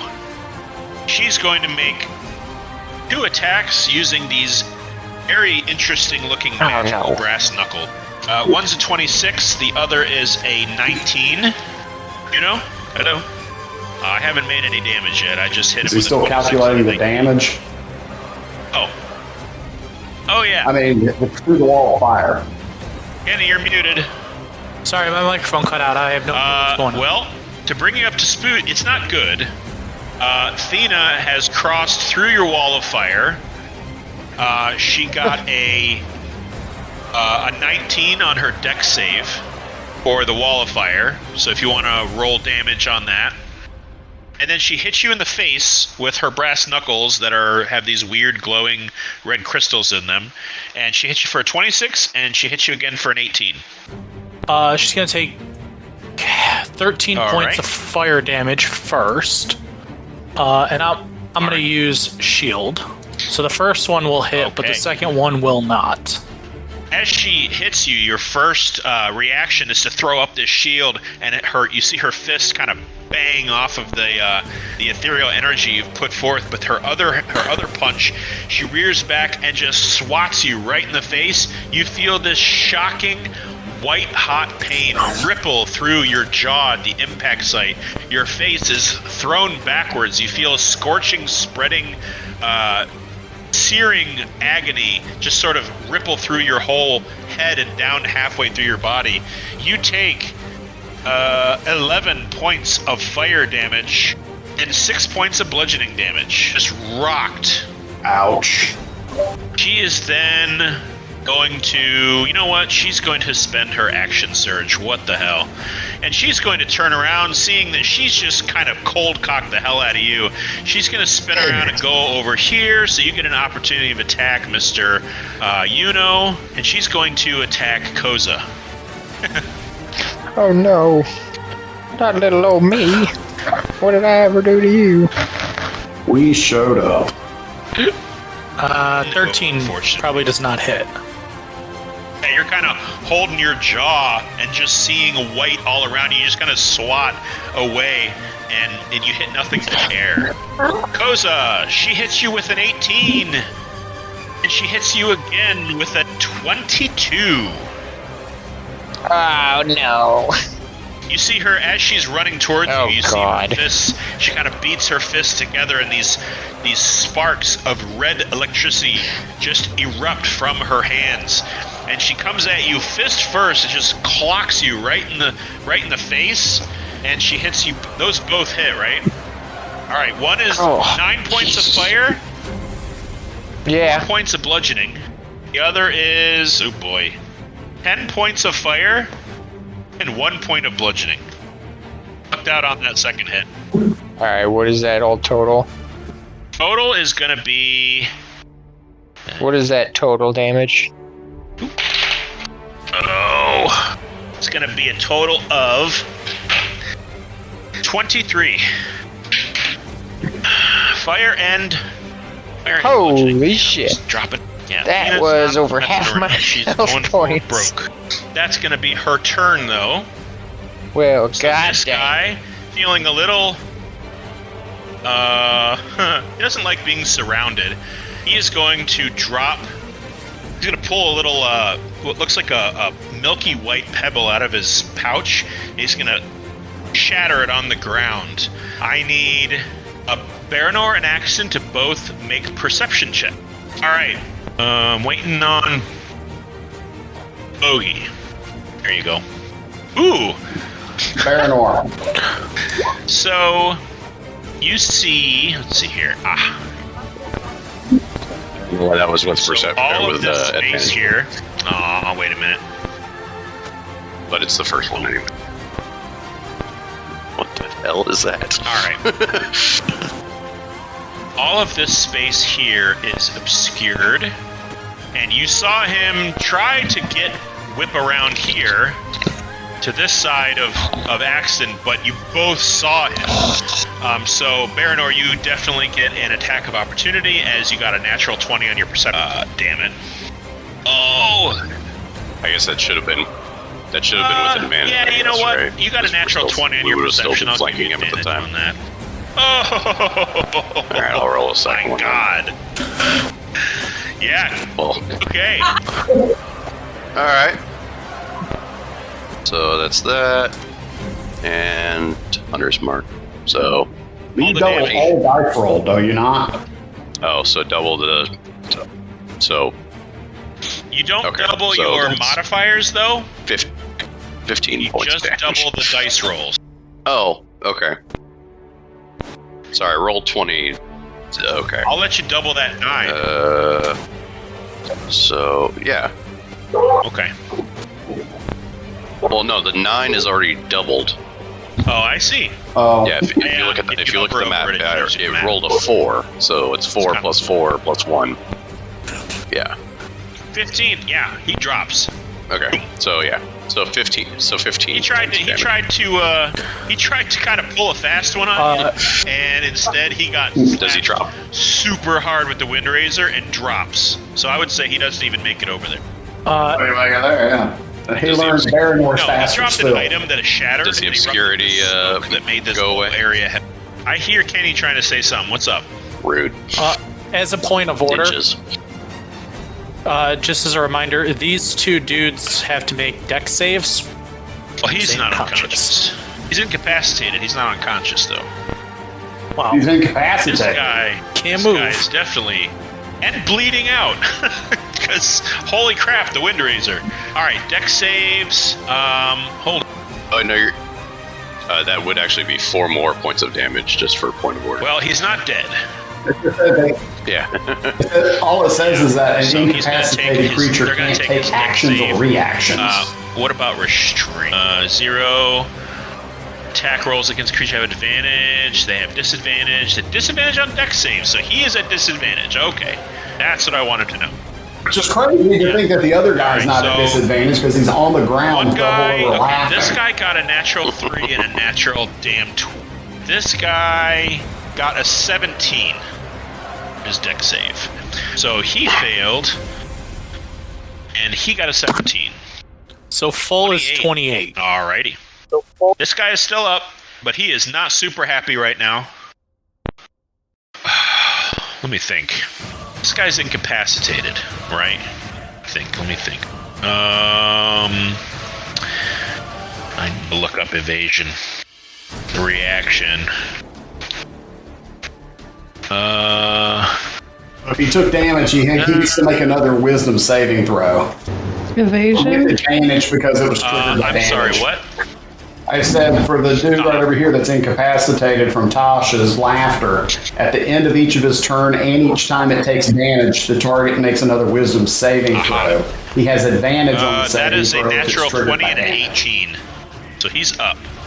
He is prone. It is their alright. turn, so he's going to use half He's his still speed. prone. But I want to look at something. Evasion is not a reaction. Alright, so he takes no damage from the... So this guy looks pretty unhurt. He is going to... So we're going to actually start with this guy. He is going to move away. What's wrong? That's wrong. Oh, just like he was down on the ground, laughing his hits off, couldn't do anything, and all of a sudden he takes no damage and is up like nothing happened. Well, if he takes no damage, does that mean he doesn't make any save at advantage? Well, that would be that's that. If he took no damage, then at advantage, he got he's still down from 18, which is he got a natural 8. Yeah, but he wouldn't have had to roll.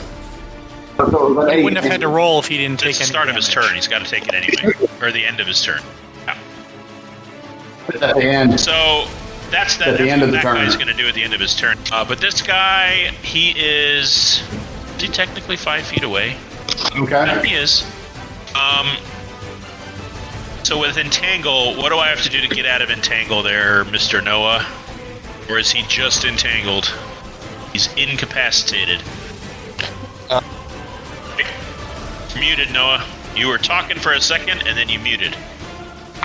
He will do that. Sorry. He can use his action to make a strength save.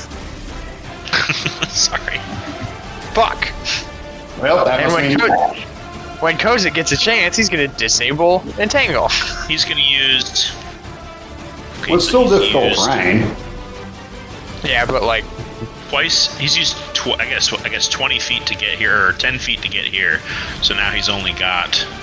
Yeah, he can make it there. He's going to get right up to Maven, and he's going to pull out what looks like a pair of sickles, and he's going to go for your Achilles tendon, and he's going to go for his action. That was his action. He's going to stand his right here was holding his sickles. Yeah, his action was his strength save. He's just standing there, menacingly. I don't think you see him, but that's okay. I'm not intimidated. That's going to end all of their turn. And Maven, it's your turn. She knows he's there. She knows he's there. Okie dokie. Okay, so I think hit him a lick. Harder. Go one to the right, one to the left. Hits. One on the right is 18 to hit. All right. And 9 damage. That hit. One on the left is 24 to hit. All right. And 11 damage. And then, why not? I will do Flurry of Blows for the key point. I'm pretty well surrounded at the moment. And so, one to the one on the left. 22 to hit. For 8 damage. And then the other one, probably 12 to hit. That one misses. This guy's not looking so hot, by the way. You know, that last volley, so that hit him in the face with like just a straight-on punch, and you can see his eyes close or his eyes cross. He seems to be having trouble straightening his eyes out. Oh no! Oh yes. Oh no! Oh no! So sad. Anyway. Best part of being surrounded, you can attack in any direction. It's your turn. Yeah. You dropped your sword. Okay. Well, Okay. I'm actually going to step on his body as part of my movement and pick up both of his short swords. And then make Okie dokie. an attack with his short swords. That's a hit. That should be at advantage because okay. it's flanking with Maven. Yeah. Sorry. Okie dokie. Either way, it's still a hit. 6 damage. And I'll even use that other one that was at advantage for 9 damage with my offhand attack because I'm using two-handed weapons or Rightio. weapons in two hands.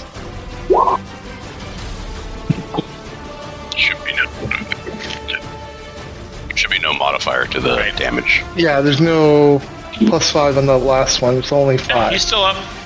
Okay. Still up? I'll use my action surge. And just pummel him into the ground. Yeah!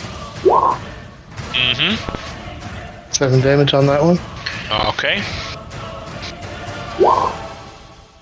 10 damage on that one. And I'll make No, he looks very that one scared as he falls down. menacing attack. He's very scared as his eyes close. Perfect. As he heads out onto the lawn. Perfect. I'll then use my bonus action to go into my tunnel defense stance. Your bonus action was your Bernor. attack. Oh, okay, thank you. Alright, I know my hunter's mark is on a guy that's unconscious but not dead, but we're not trying to kill these guys, so can I move it off him? That's 0. Or the rules still apply for that? If they hit 0, you can move it. Okay, alright, I'm just making sure. Alright, I'm going to let's see if I can get over here. Oh, too easy. Okay. Alright, I'm gonna move over here. I'm gonna transfer my hunter's mark to this guy. Alright. And then I'm going to attack him with the Wind Razor with advantage because I am flanking. Nice. Okay. Oh, and it's the first attack of the round, so I get sneak attack as well. So Okay. that's 14 points of damage. Dang. Second attack. Not so good with the damage. Hunter's mark. Total. Alright. So that's 21 total. He's out. He's out and bleeding. You're welcome. Nobody comes helps the squishy wizard or the tree hugging hippie, but everyone goes helps Punchy McPunchface. I see how it is. Hey man, you put up a big old wall. You're the one putting up walls. She was literally surrounded. down. Yeah. It was literally. Let your guard down. I'm like, why doesn't we have me? There's like Mr. 25 hit points and Mr. 22 hit points over there. Probably need more help. Yeah, Well, I'm you know, not doing you feel so very good. lonely. We're just gonna You feel very pretend that lonely everything over is there, okay. and it's your turn. Everything is awesome. I'm gonna start by trying to use my telekinetic shove to pull this guy 5 foot through the wall. This Which way? She's on the safe side of it. Trying to push her through it. It's I'm trying to push her. To make her go Yeah. in this direction. She would still be on the safe side of it. Yeah, it's not. Oh, you want her to go Diagonal. Well, she'd be Push her diagonal. escaping through the edge of it, so she wouldn't really. I don't think she would hit that. That doesn't matter. If she's within 10 foot on the beginning of any turn, Well, she's got to make She that got a save. natural 15 So, plus let's- 3 is 18. Okay, she doesn't go anywhere. That's okay. So, thanks for just making me explain a whole bunch of stuff that I didn't need But to. I like to hear you talk. That's what happens when you try and help the tree I like hugging the sound of hippie. your voice, Ken. That's the whole thing. Especially when you get angry. Yeah. I'm just gonna huck a damn firebolt at her A head. firebolt at her head. You're gonna hate that when we get to higher levels. That beautiful mane of white hair, you're gonna set it ablaze? Come on, man. Just out of frustration. That head. 27. Wow. Fuck that hair. It's gonna take 13 points of starts fire patting damage. her own head out like she's like, ah, as her hair is on fire. 13 points. Then Yuno's gonna run his ass this way. Okie doke. you push yourself through party guests that are Wow. like, hey, nice shot. Ugh. You know, zoom in. All right, Koza. Excuse me, pardon me. Swishy Wizard coming through. Meep meep.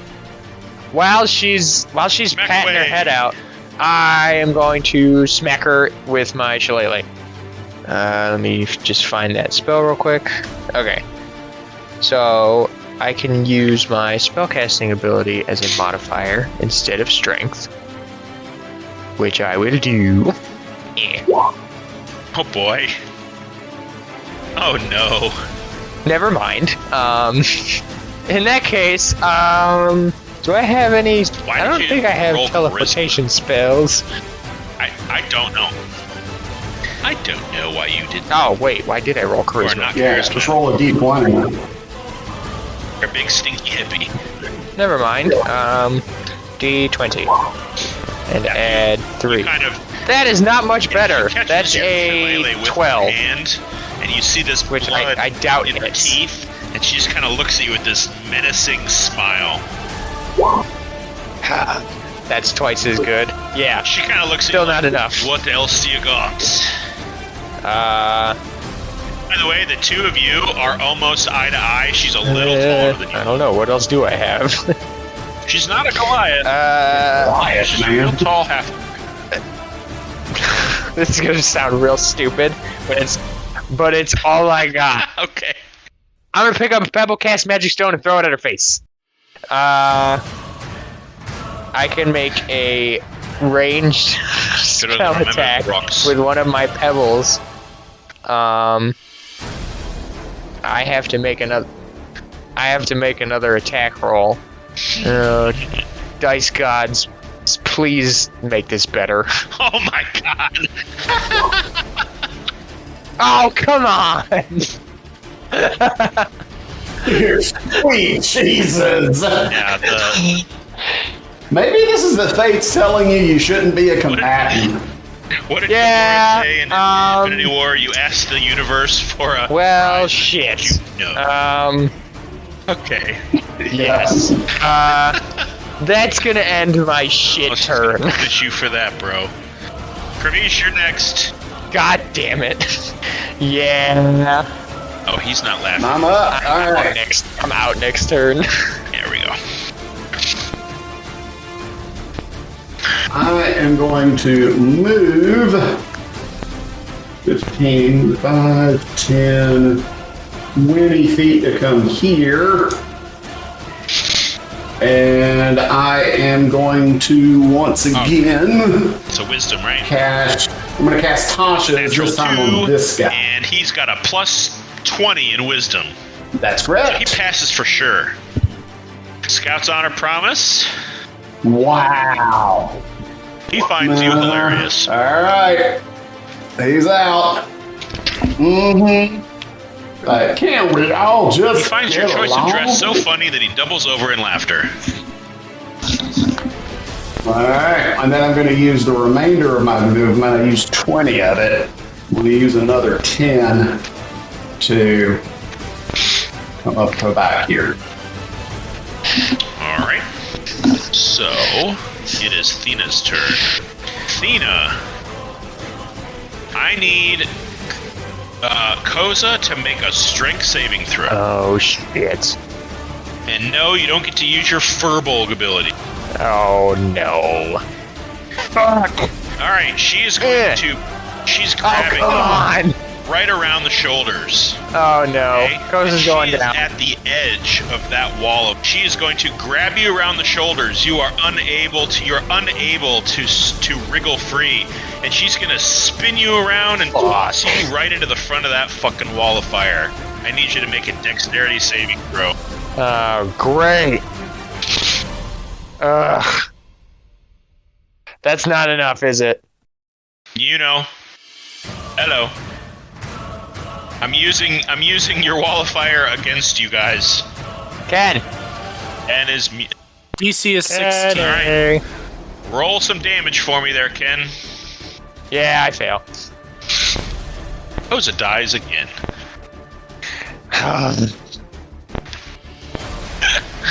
I have to leave soon, and if Koza goes down before I have to go, I'm gonna be mad. 12 is full. Bullshit. Why is it you roll low against him? That's not cool. Oh.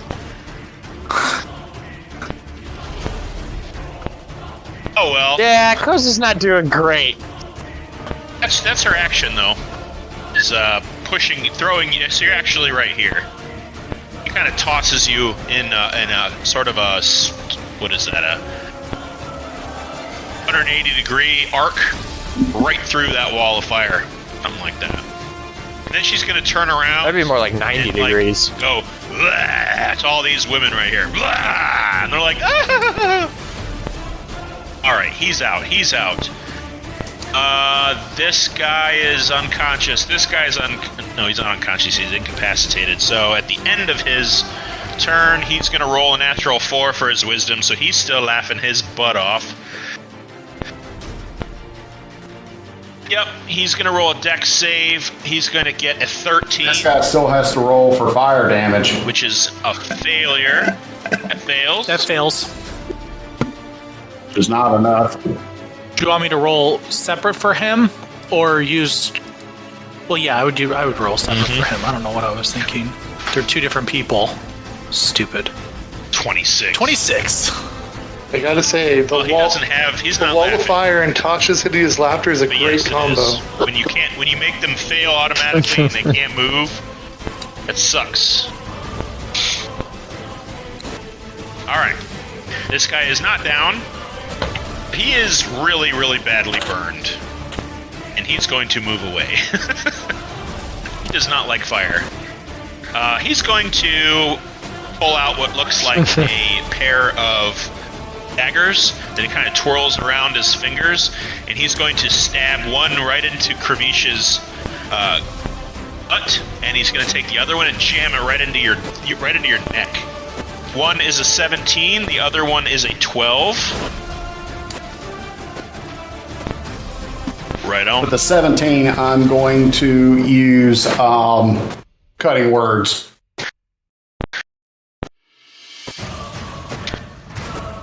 All right. And that is going to 12. be... Double 12s. Take 5 off that roll. Yeah, he stabs at you, and as you Both kind of miss. right as he goes to stab you, you say something nasty to him, and it just And gets both to his miss. head, and just sort of puts his knife down and stares you right in the face. And you see this little this little smile across his face, kind of like a dark humor. He kind of gets what you're saying, and it makes him laugh enough to where he's like, "That's a mad respect right there." And that's going to end their turn. Maven, you're up. All right. Okie dokie. Okay, so what I have planned on doing is to run all the way over Is there a reason that beat he her would in not the get an opportunity to attack on you? or the back, or whichever side I'm facing. Alright, that's a 22. Alright, he's going to hit you with his dagger. That hits. He tried to hit Kravish with and messed that up. That's going to be 6 points of slashing damage. No problem. No problem. Okay. No problem. Yes. Okay. So I'm gonna hit her. Is Maven getting a... It's not Russian, it's Maziran. Don't worry about it. Everybody get a Russian accent. It's just like it's not German, it's Semnian. No. One of our other character has a Russian accent. That hits. Yeah, it's 20. Yes. 22 to hit. So that'd be 12 points of damage. Yeah, see if it's a natural And then- 20. I believe you have advantage because you're flanking. Aww. Oh, cool. Okay. So let's do it again. It's not a natural 20. Oh. And, No. so that was 12 points of damage, and then a 17 hit. Okay. You still got your bardic All you gotta inspiration do is die. get a 1 or I do have higher. my bardic inspiration die. Thank you for reminding me. Oh, the bonuses! Yeah, Choose to use it. 17 plus 6 is 23 God damn! for 9 points of damage, and then I'm gonna spend another key point and do flurry of blows. Jesus. Crazy monk shit. Oh, monk shit. And then 28 to hit. Not quite. Almost a crit for 9 more points and of damage. then And then again, not quite a crit, but 28. It's like a 5-year-old telling a story, but with damage. 10 more points of damage. So this was 10, 9, 9, 12. So Okay. 18, 12 is 30 plus 10 is 40 points of it's no, damage. God damn. it should be no surprise Flap her up that and in down. full view, only 3 Leave feet my away friend from like 3 or alone! 4 of these dainty, wafy, pink dress wearing Hargrove socialites debutantes. You are pummeling the shit out of this woman's face. How do you want to do this?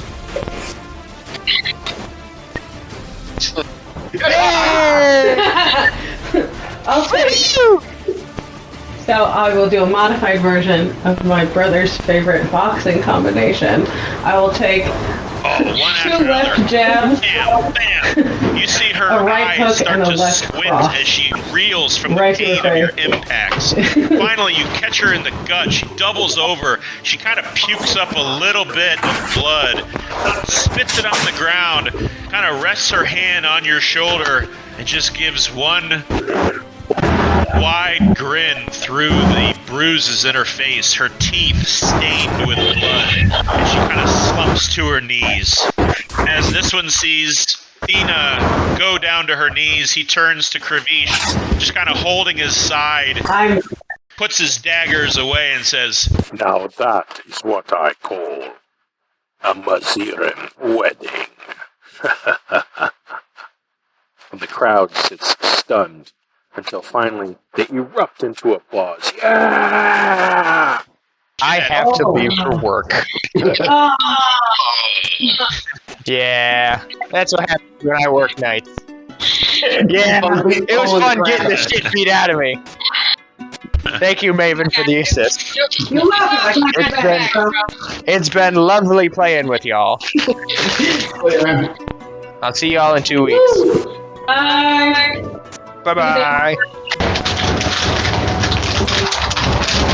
All right, so I look at that guy and I'm like, okay, now that we've had your tradition, let's go have our tradition. Let's go to the bar and get shit-faced. A couple of the Mazirans kind of filter in from the crowd. Looks like they start wafting healing spells over all of you. A few of them and a couple of the Hargroves, it looks like they can handle some magic. They start kind of weaving a little bit of healing magic into everybody.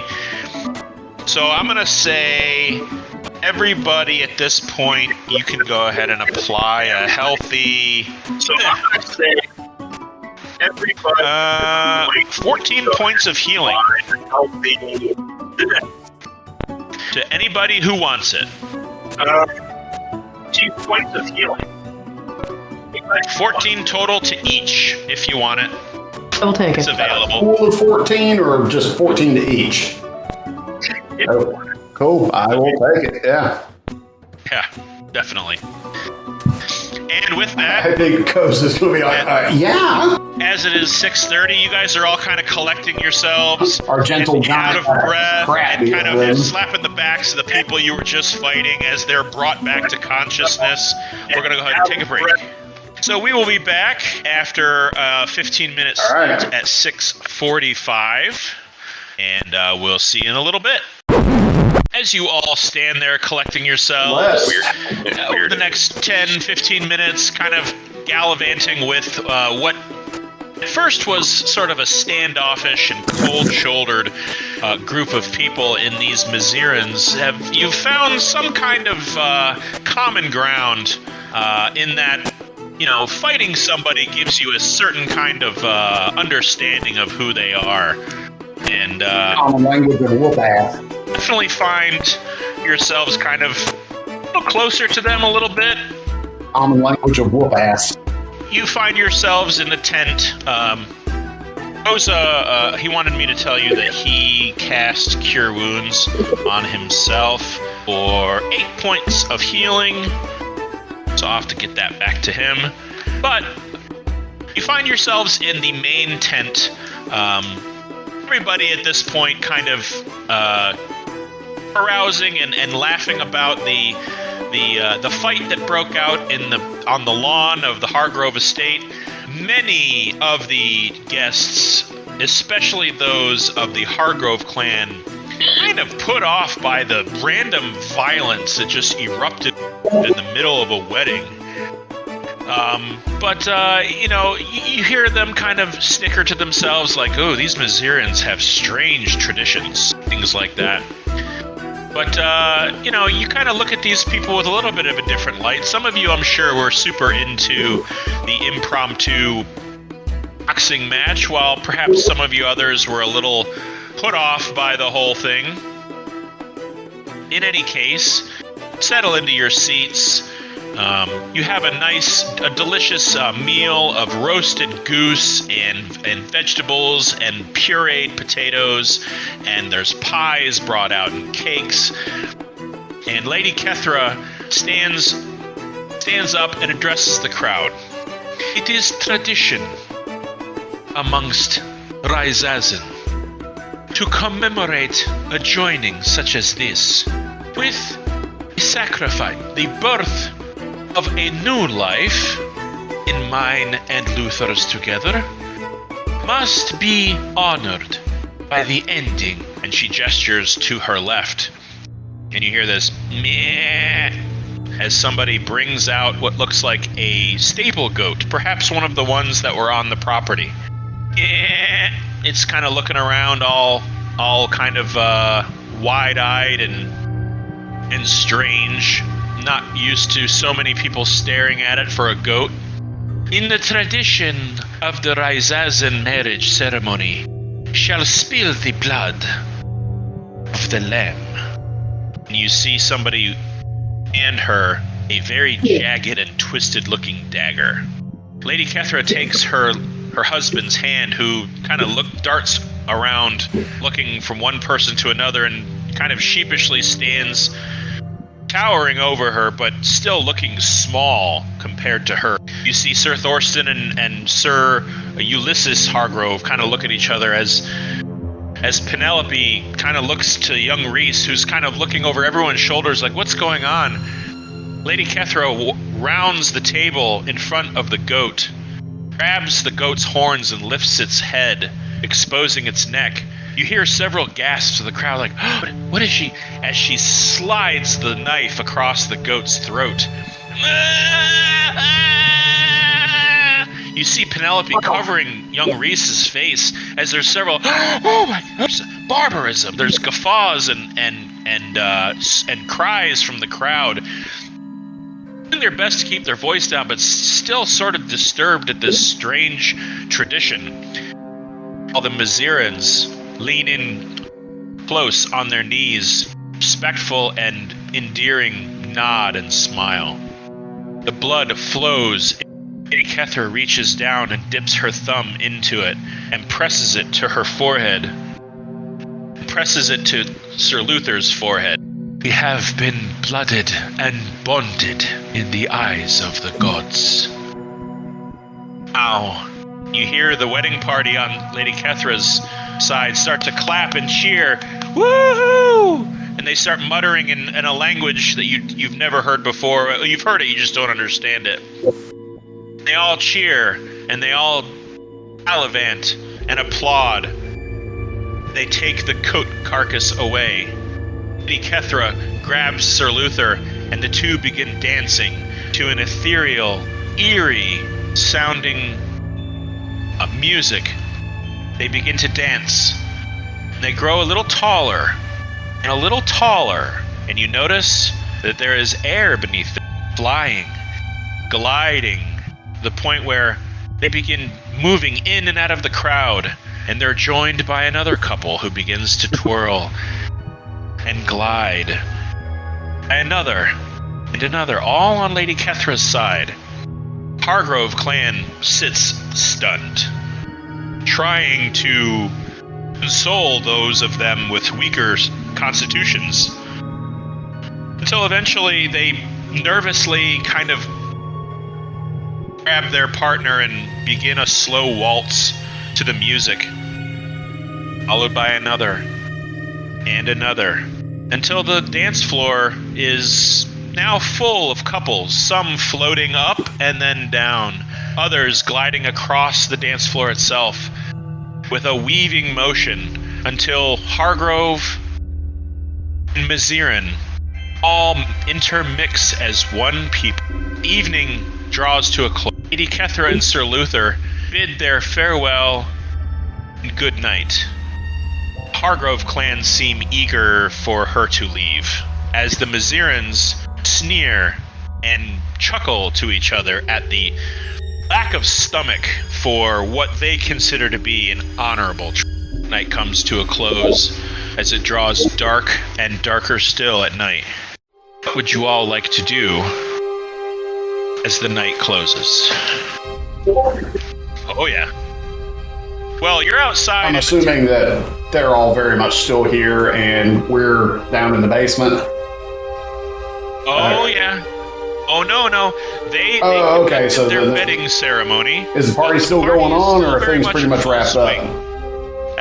As the Hargrove clan starts to filter out of the establishment, there's still a few of the Hargroves that are still around. And mind you, when I say Hargrove clan, I mean people from Dane and beyond that have come to attend this wedding, not necessarily relatives of them. For the most part, it's the Mazirans that are dancing much more tribalistic. Some have taken their shoes off and they're starting to do these tribal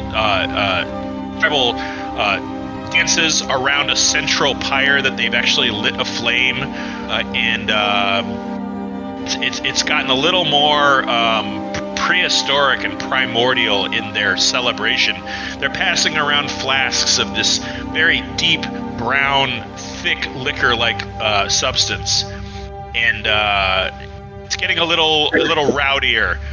Most of the Hargrove clan has sort of been pushed out by this boisterous and very Klingon, if you're a Star Trek fan, very kind of a tribal, guttural, prehistoric type of celebration. Was that Bogey?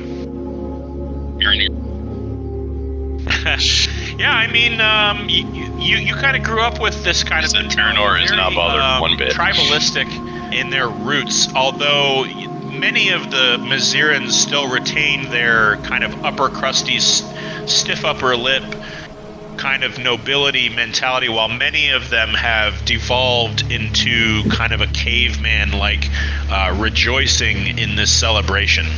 Yeah, I'm as I just typed, I'm fascinated by it, by listening to the rituals and to the music and such. I'm just kind of falling in and kind of asking questions along the way too, like, what does this particular music symbolize? The dances, what are they? A little bit of column A, a little bit of column B. Or are we just getting drunk and just mostly a reason to drink and revel. While the music itself and the dance performed does have some function, you get the feeling that no wedding is truly sanctified unless it is blessed by this type of dance that is performed in this way by those left behind once the wedding party has retired for the night. You also get the sense that these people don't get to celebrate much very often, and the opportunity to do so is never skipped and never squandered. These people are a very well-reserved folk. They do not exhibit much emotion other than perhaps disgust or mistrust of other people, but when they let their guard down, a side of them comes out that really reveals the brutal nature of their homeland, and how when you get the chance to celebrate, you seize it, because there's not a whole lot of happiness going on in Ryzazen. It's not a dreadful, disparaging place like, for instance, like the Calded Styx or Rathburn, but it's definitely a totalitarian, something of an oppressive society, and any chance to get out of there for a little while and party in a beautiful place like Dane is leapt at. And most of them are only happy to share their culture with you and inquire about your own. Yeah, sure. And I'll talk about how how the Dragonborn, how we follow each of our various follow them along of our own draconic heritage, and many of them talk about my life in the mountains and at the how life is usually like there. They don't have Dragonborn in Ryzazen or much of Mazira at all. As a matter of fact, the races that are super prevalent in Mazira are of the kind of oddball. There's a lot of drow. There's a lot of orc and half orc. There's a lot of goblin and hobgoblin and bugbear that operate within civilized society down south, and that's kind of it's kind of obvious by the amount of races that you see at this gathering. There's a lot of half orcs. There's a lot of drow. There's a lot of and different mixings of both. Like it appears that Thena was something of a half drow, half orc. And very similar to the half-orc that accompanied Prince Viktor, although you get the sense that there's no relation whatsoever. They just happen to have the same kind of blood running through their veins. The night gets damper as it gets increasingly later and later in the evening, and the celebration begins to die down quite a bit. And eventually, all of you feel the tug of fatigue. As the party is still swinging, it's just dampened a little bit.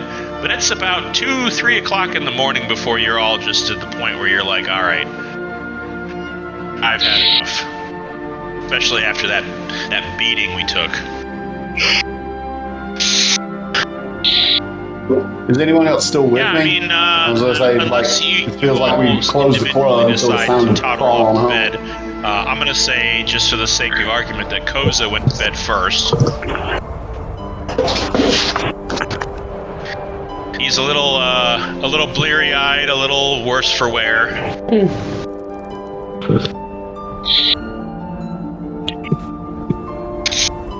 All right. What did you learn about the bonding?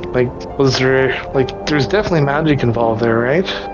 Yeah, I'll also inquire about that bloodening, the life for a life, talking about that to see if there's any, what kind of spiritual significance does that hold? The goat is gone. What do they do with the goat afterward? It never was. Yeah. No, they explained that very, very plainly that an opportunity to celebrate a joining or a union or a bonding must be accompanied by a sacrifice. That they, it's explained that these people, there are those in this world that worship crueler gods than yours, and they demand blood for joy. If you don't honor the proceedings in accordance to the traditions, it can spell doom for any union. And this is just a part of their culture, is to honor the sacrifice by blooding yourself with their essence. And almost like a war paint when you make your first kill on a hunt. And this is just a small sacrifice. They tell kind of ghost stories of some of the Maziran nobles getting married will sacrifice an entire village just to appease the gods and bless their marriage. So after a few rounds of that, you get the feeling that a simple goat is a paltry sacrifice in the face of what they've endured in their past. Cool. All right. Well, I think. Well, I will. I will go ahead and. Yuno's going to sneak off and find a mage to send a discreet message to someone. Okay. You're gonna find a mage. Yep, someone. Someone who works for the Imperial. The messages are solid. Get me the fuck out of here. They can get a message to a certain someone. Well, nobody attended from the Officio Magistratum. Nobody from there attended the wedding, and it's like 2 in the morning. I'm heading to the office. Somebody's always up at the office. Well, or you retconning and saying much earlier than on that. foot. And I mean, you get there, and I mean, it's an office. It's not a dwelling. So it seems like it's all pretty much shut up for the night. Cast knock. Boom! Guards arrive and stab you in the guts.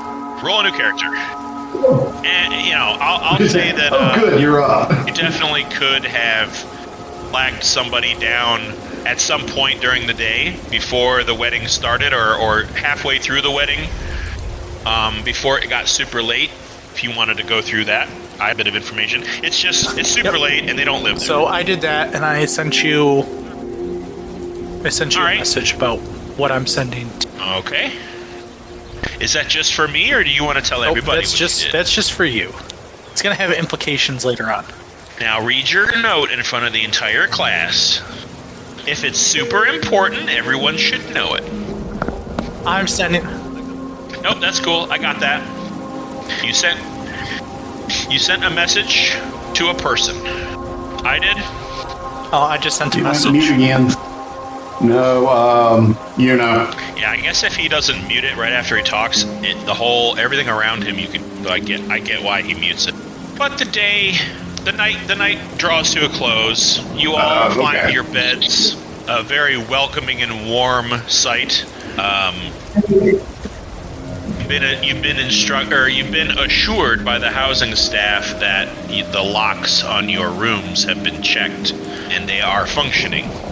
A couple of you had your rooms picked open, but they have been remedied. Go ahead. All right. I will make an investigation check.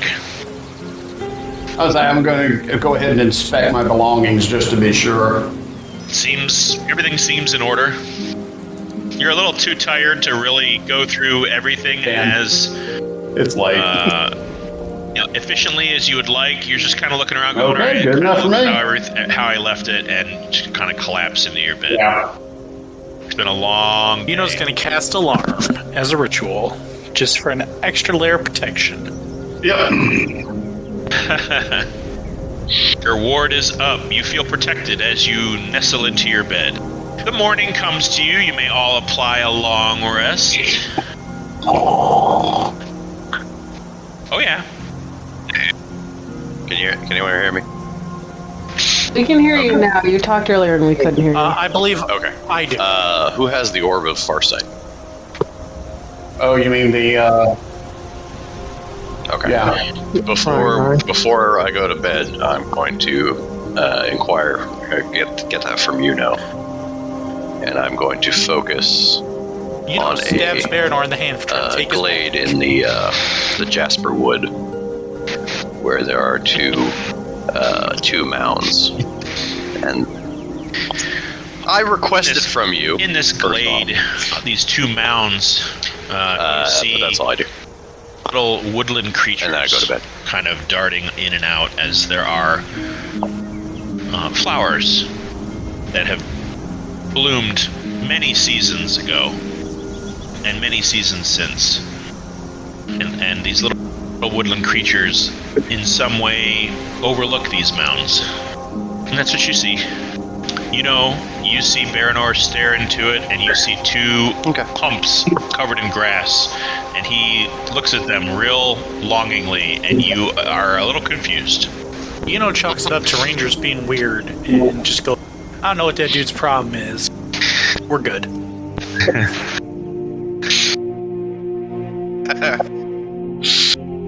Morning comes. All right, your bones and muscles sore from the fight beforehand.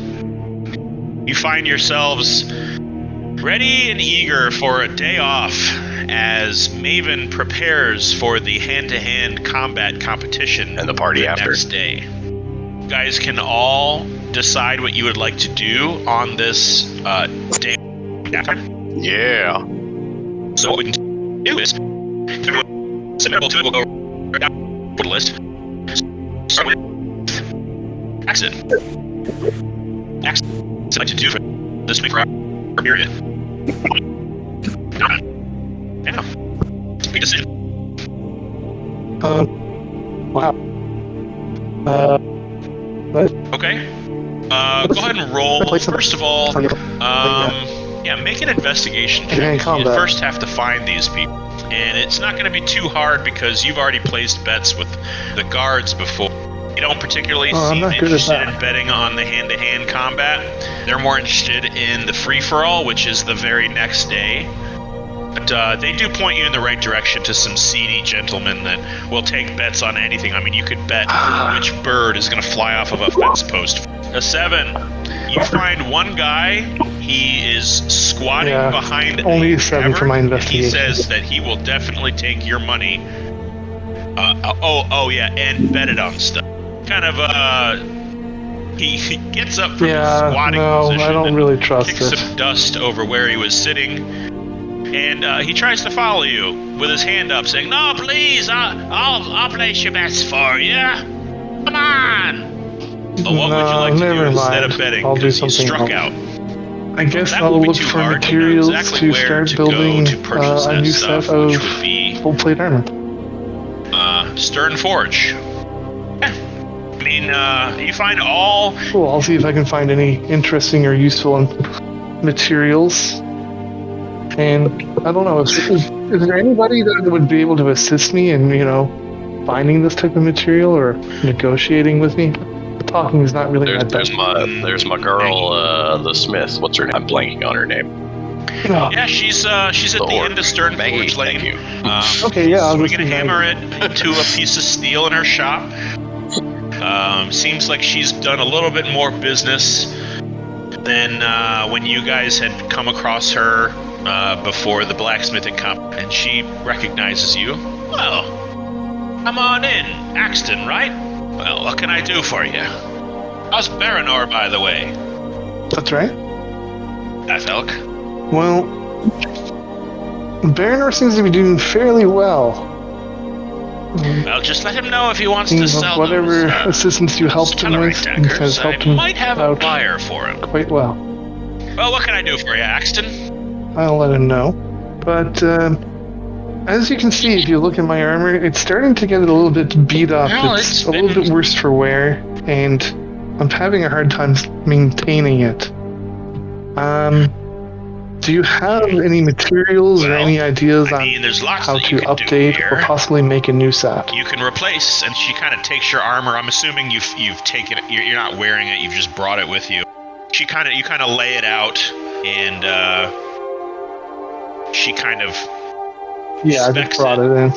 And you can see her kind of pawing at this whole section of the armor that the whole right side of the upper torso is where most of the weapons have landed, and that's where you see the most damage. Well, you can remove this entire section of plating and replace it. But honestly, it'd probably be easier to just craft a new set. And if you want to, I could sell you the plates. Yeah, that might be best. This armor was already pieced together from 2 sets of full plate armor, so... I can sell you the steel in order to make it. It's up to you if you want to buy it, or I can make it for you. So you don't have any idea what this metal is, however... Not very good. You recognize it. It's the same metal that you found as a raw ore in that rock picked up while you were hunting the land shark.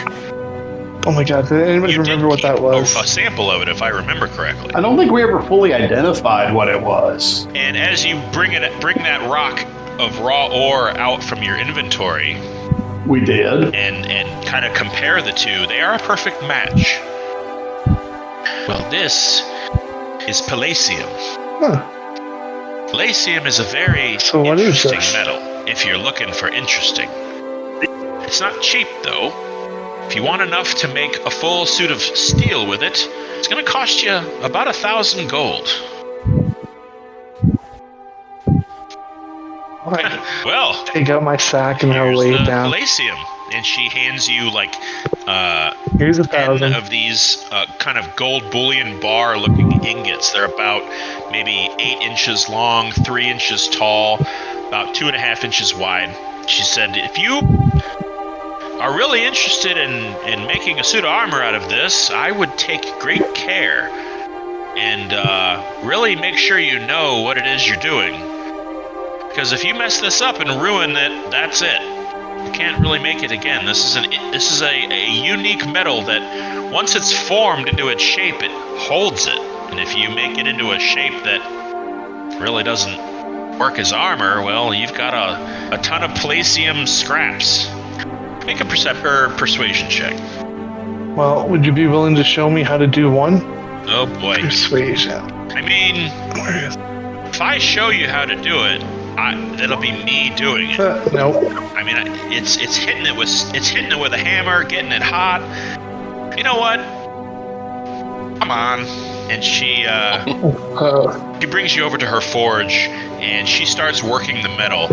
And at this point, it's really not resonating with you what she's doing differently than what you did when you were messing around, or what Olagrim Basher did when he was making it's blacksmithing. Not really sure what the secret is, but she does form one of the ingots into 2 shoulder pauldrons. Okay. And as she continues to work the metal, we're going to rewind and go over to Kravish. What's Kravish doing on his day off? It's starting at about midday the next day. Let's see. What time of day is the hand-to-hand competition starting? Correct. You have this whole day to do whatever you want. Oh, not this day, but the next Whole day sipping wine and relaxing, if you wish. Okay. Yeah, I'll get in a little reading, get my, make sure my clothes get mended if there were any tears or damaging from the fight yesterday. As good sports. Some mending? Okay. Fisker and Sons. I may head... Good. I will head on down to, I think it's Frisker's, the clothier. Go ahead and make an investigation check. See what they got in the way of clothing.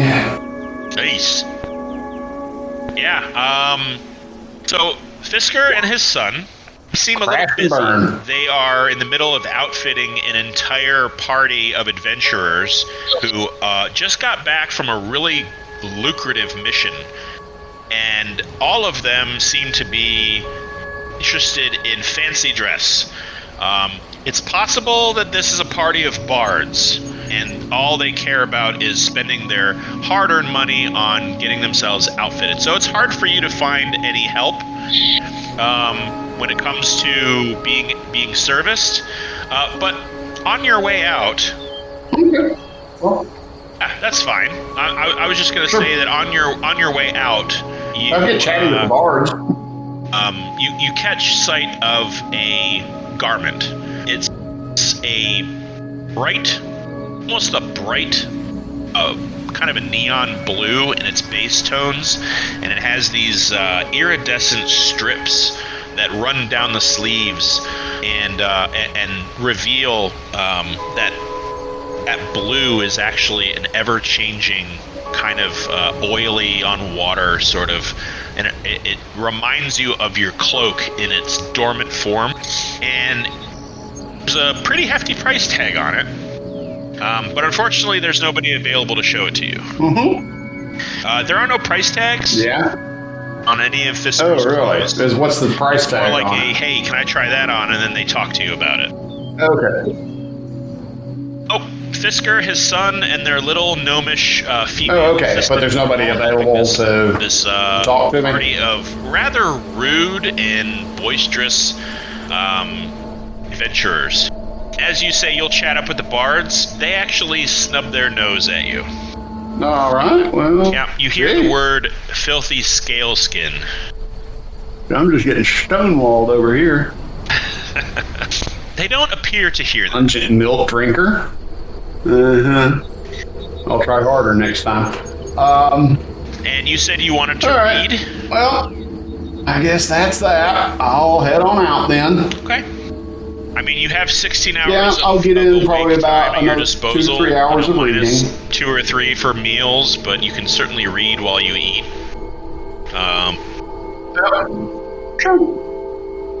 Yeah, I will.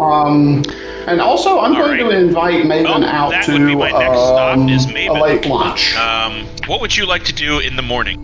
I had planned on training some down at the temple, and they're like obstacle course kind of thing with the punching bags, and then as you heading off and taking a shower, and then meditating and relaxing for the rest of the day. By Kravish.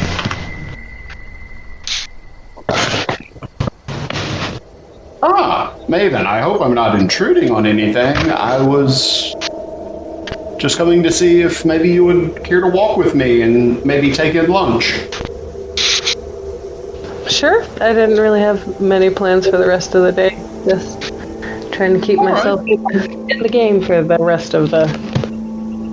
If that will, get in the way of your preparations for tomorrow, I can always take a rain check. Oh no, it's fine. I would enjoy it. All right. So we'll walk through the garden and just kind of make idle small talk, if that's cool with you.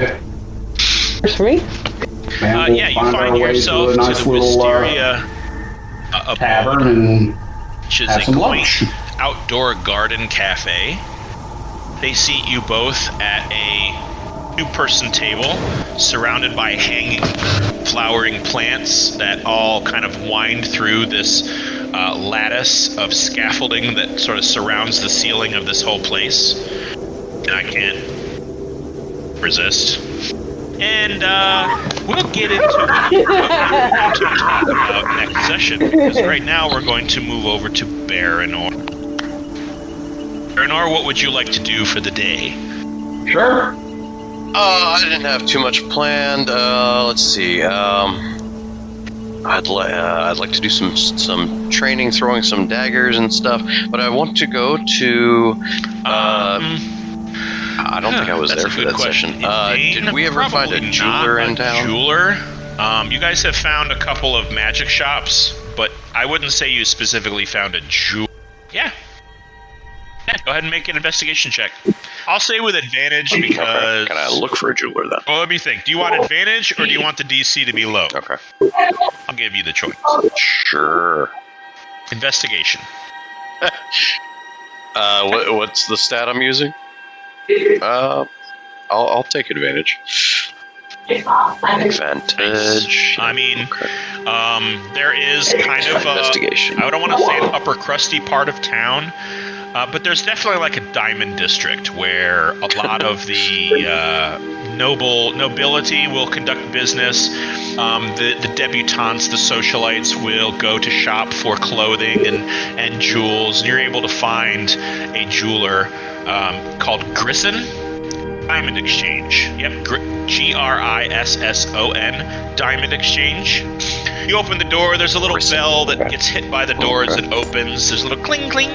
And you open to a shop with kind of display cases lining the walls. There are tables with glass with jewelry inside. It doesn't look like a modern day jewelry shop where everything is like super white and clean and silk and all that. It's kind of a quaint little shop.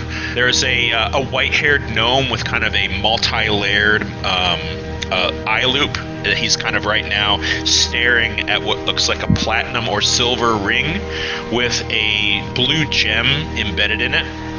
And he's just kind of tinking at it with what looks like a sharp dentist tool, and looks like he might be adjusting one of the settings. Okay.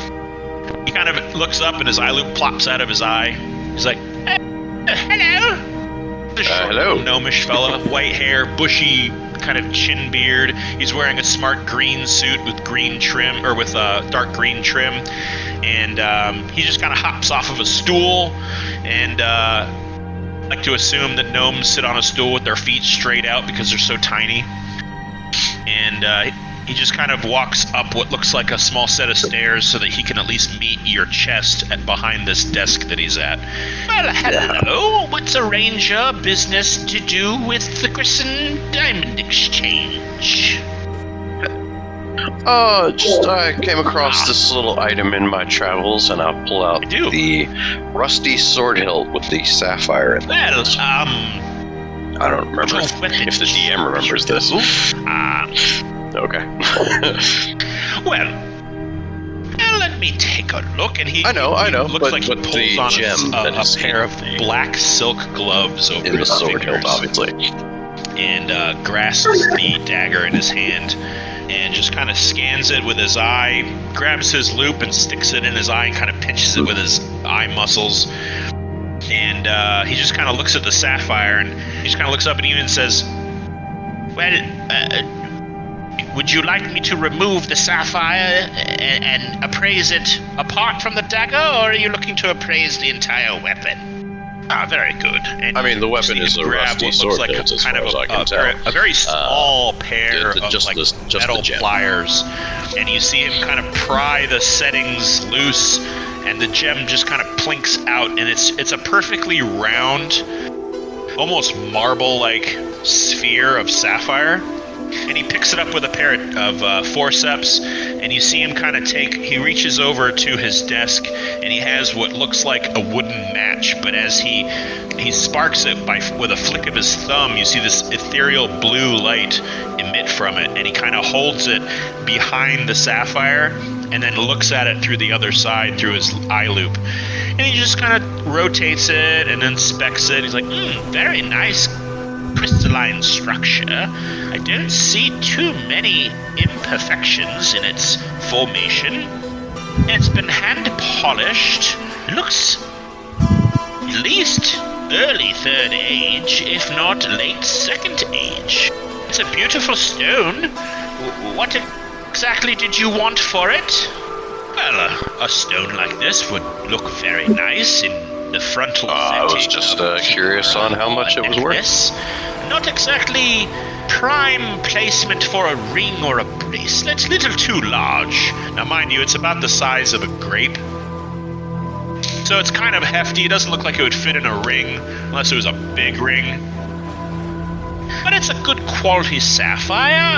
I'll give you 20 gold for it, if you're looking to sell it. No. Absolutely. Roll your insight. Can I get insight check that? Alright. Sure. Where's... I mean... Let me make sure our advantage is off. Okay. As a ranger of the Jasper Wood, you really literally know nothing about I got nothing from that. Okay. And as a ranger of the Jasper Wood, you also really know nothing about like price gouging or haggling. So you get this, I mean, to you, it seems perfectly reasonable that a storekeeper would give you an honest price. At least in this instance. Sure. Seems pretty legit.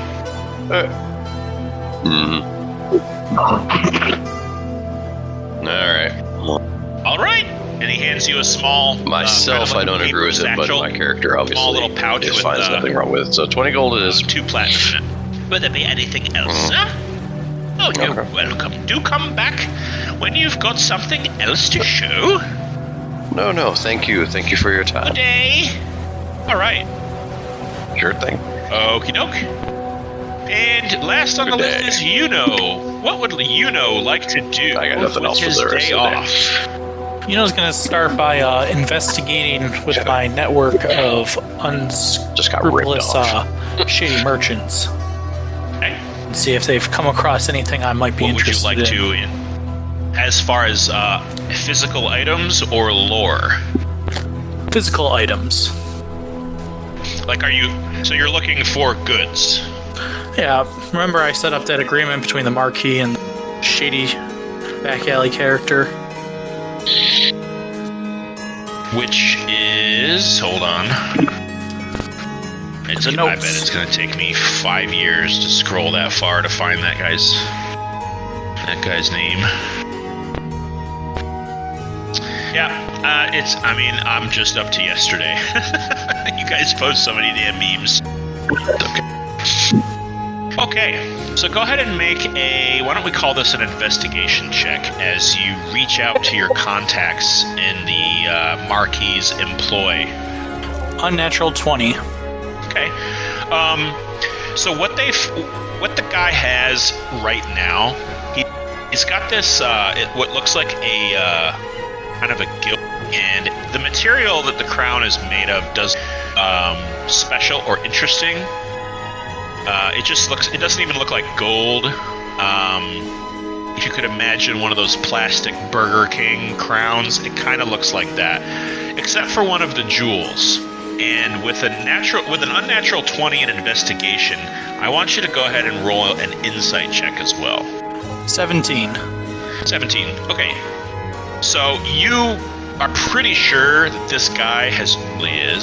And you're also pretty sure that this crown made of, it's kind of like you would imagine like a bronzy tin kind of material. Like it's solid metal, but it's not valuable. Like if you were to melt this down and make like a ring out of it, it would be kind of like a kid's jewelry. But there's a kind of a blackish gem with like red veins running through it. That serves as its headpiece right in the middle. And you get the feeling that this crown was crafted out of this cheap material to almost hide what this gem really is, as anybody who looked at this would automatically assume that it was just a piece of play jewelry and wouldn't take it seriously. Somehow, this item found its way into the Marquis's network, and they show it to you. It's not for sale, but the Marquis is very interested in it. Well, I want to try to buy it. Everything's for sale. He's going. All right, so go ahead and make a persuasion check, because this guy's pretty adamant that the Marquis wants it. 18. 18. Yeah, he's pretty dead set on refusing to sell it to you, and he kind of gives you a hint of, look, if you want this, you're going to have to talk to the Marquis. He specifically requested this item, and I was able to retrieve it, and that's what I'm going to do. And kind of gives you a nod like, are we cool? No, since I'm the one that set you up with the Marquis in the first place, I set that deal up on the condition really appreciate that I get to inspect some of your goods and cut deals. And if, that deal's not good enough for you, then, and Yuno's toying with his House Cerulean signet ring in kind of broad strokes here. Maybe I have a little talk with the guards. No. Listen. Buddy, my friend. Of course I appreciate you setting me up with the Marquis. I'll tell you what. Why don't we say that on my way to delivering this item to the Marquis, I got robbed. Happened to anybody. Was just so happened to put, we'll say 100 platinum in my pocket. What do you say to that? I think they would, only put 50 plat. Because there are robbers, after all. Of course there are! Robbers abound. 50 platinum. And, pulls out the 50 platinum, deposits into his grubby little hand. And with one quick motion, he pockets the 50 platinum and also places the jewel. While you were fiddling with your money, he removed it from the crown with a little flick of his inside finger, and you notice that his middle finger on his right hand, he has this kind of almost like a end of the finger ring with like a tapered edge, like a fake fingernail kind of a thing, only made of metal, that he used to pluck it right out of its setting, and you get the feeling that he uses that to do this with a lot of different jewelry and settings to pop these stones out. And he puts the stone in your hand, gives you a nod, and disappears into an alley. And as you stand there holding this black gem, it is cut faceted almost in an oval shape with these red veins of almost ruby. You notice that the ruby veins twitch, undulate where you look at it. And your vision is consumed at staring at this thing. And that's where we're going to pick up next session. Alrighty, folks. We will get into... Yeah, I know what it is. Alright then. Maven and Kravish's hot date, as well as Yuno's discerning into what this gem is, as well as the hand-to-hand combat. We'll get into all of that next session. I want to thank everybody for being super cool with the time shift. I'm not a big fan of altering my schedule. It makes me upset in my man brain. But sometimes you got to do what work tells you. And I have that type of job. I'm sure you can all agree. Yeah, I bet you do. So, on speaking of that, please keep me posted on I understand completely. Changes. Okay, cool. Schedule should All be right, good for the so next it couple looks like weeks, the 27th so it should be is good our next for meeting. next session too. There is a slight chance that I will be either coming home from a work trip or still on a work trip on the 27th. I doubt it's going to impact the session, so I'm just going to say that I like to put it out there that there's a chance that might happen, but I will obviously let you guys know as soon as I know if that's going to be a problem. So until then, everybody have a great 2 weeks off. That was a lot of fun. I had a lot of fun making my characters punch you all in the face. I'm sure you did. It was pretty dope. We had a great time punching them in the face. No, you are a lover, not a fighter. But Well, we'll notice see how I much did not of a have to lover lay you a are next hand session. on Inyo. That's right, man. All right, with that, you guys have a good couple weeks, and I'll see you next time, okay? Adios. Bye. Gryffindors, Jesus. All right. Bye, guys.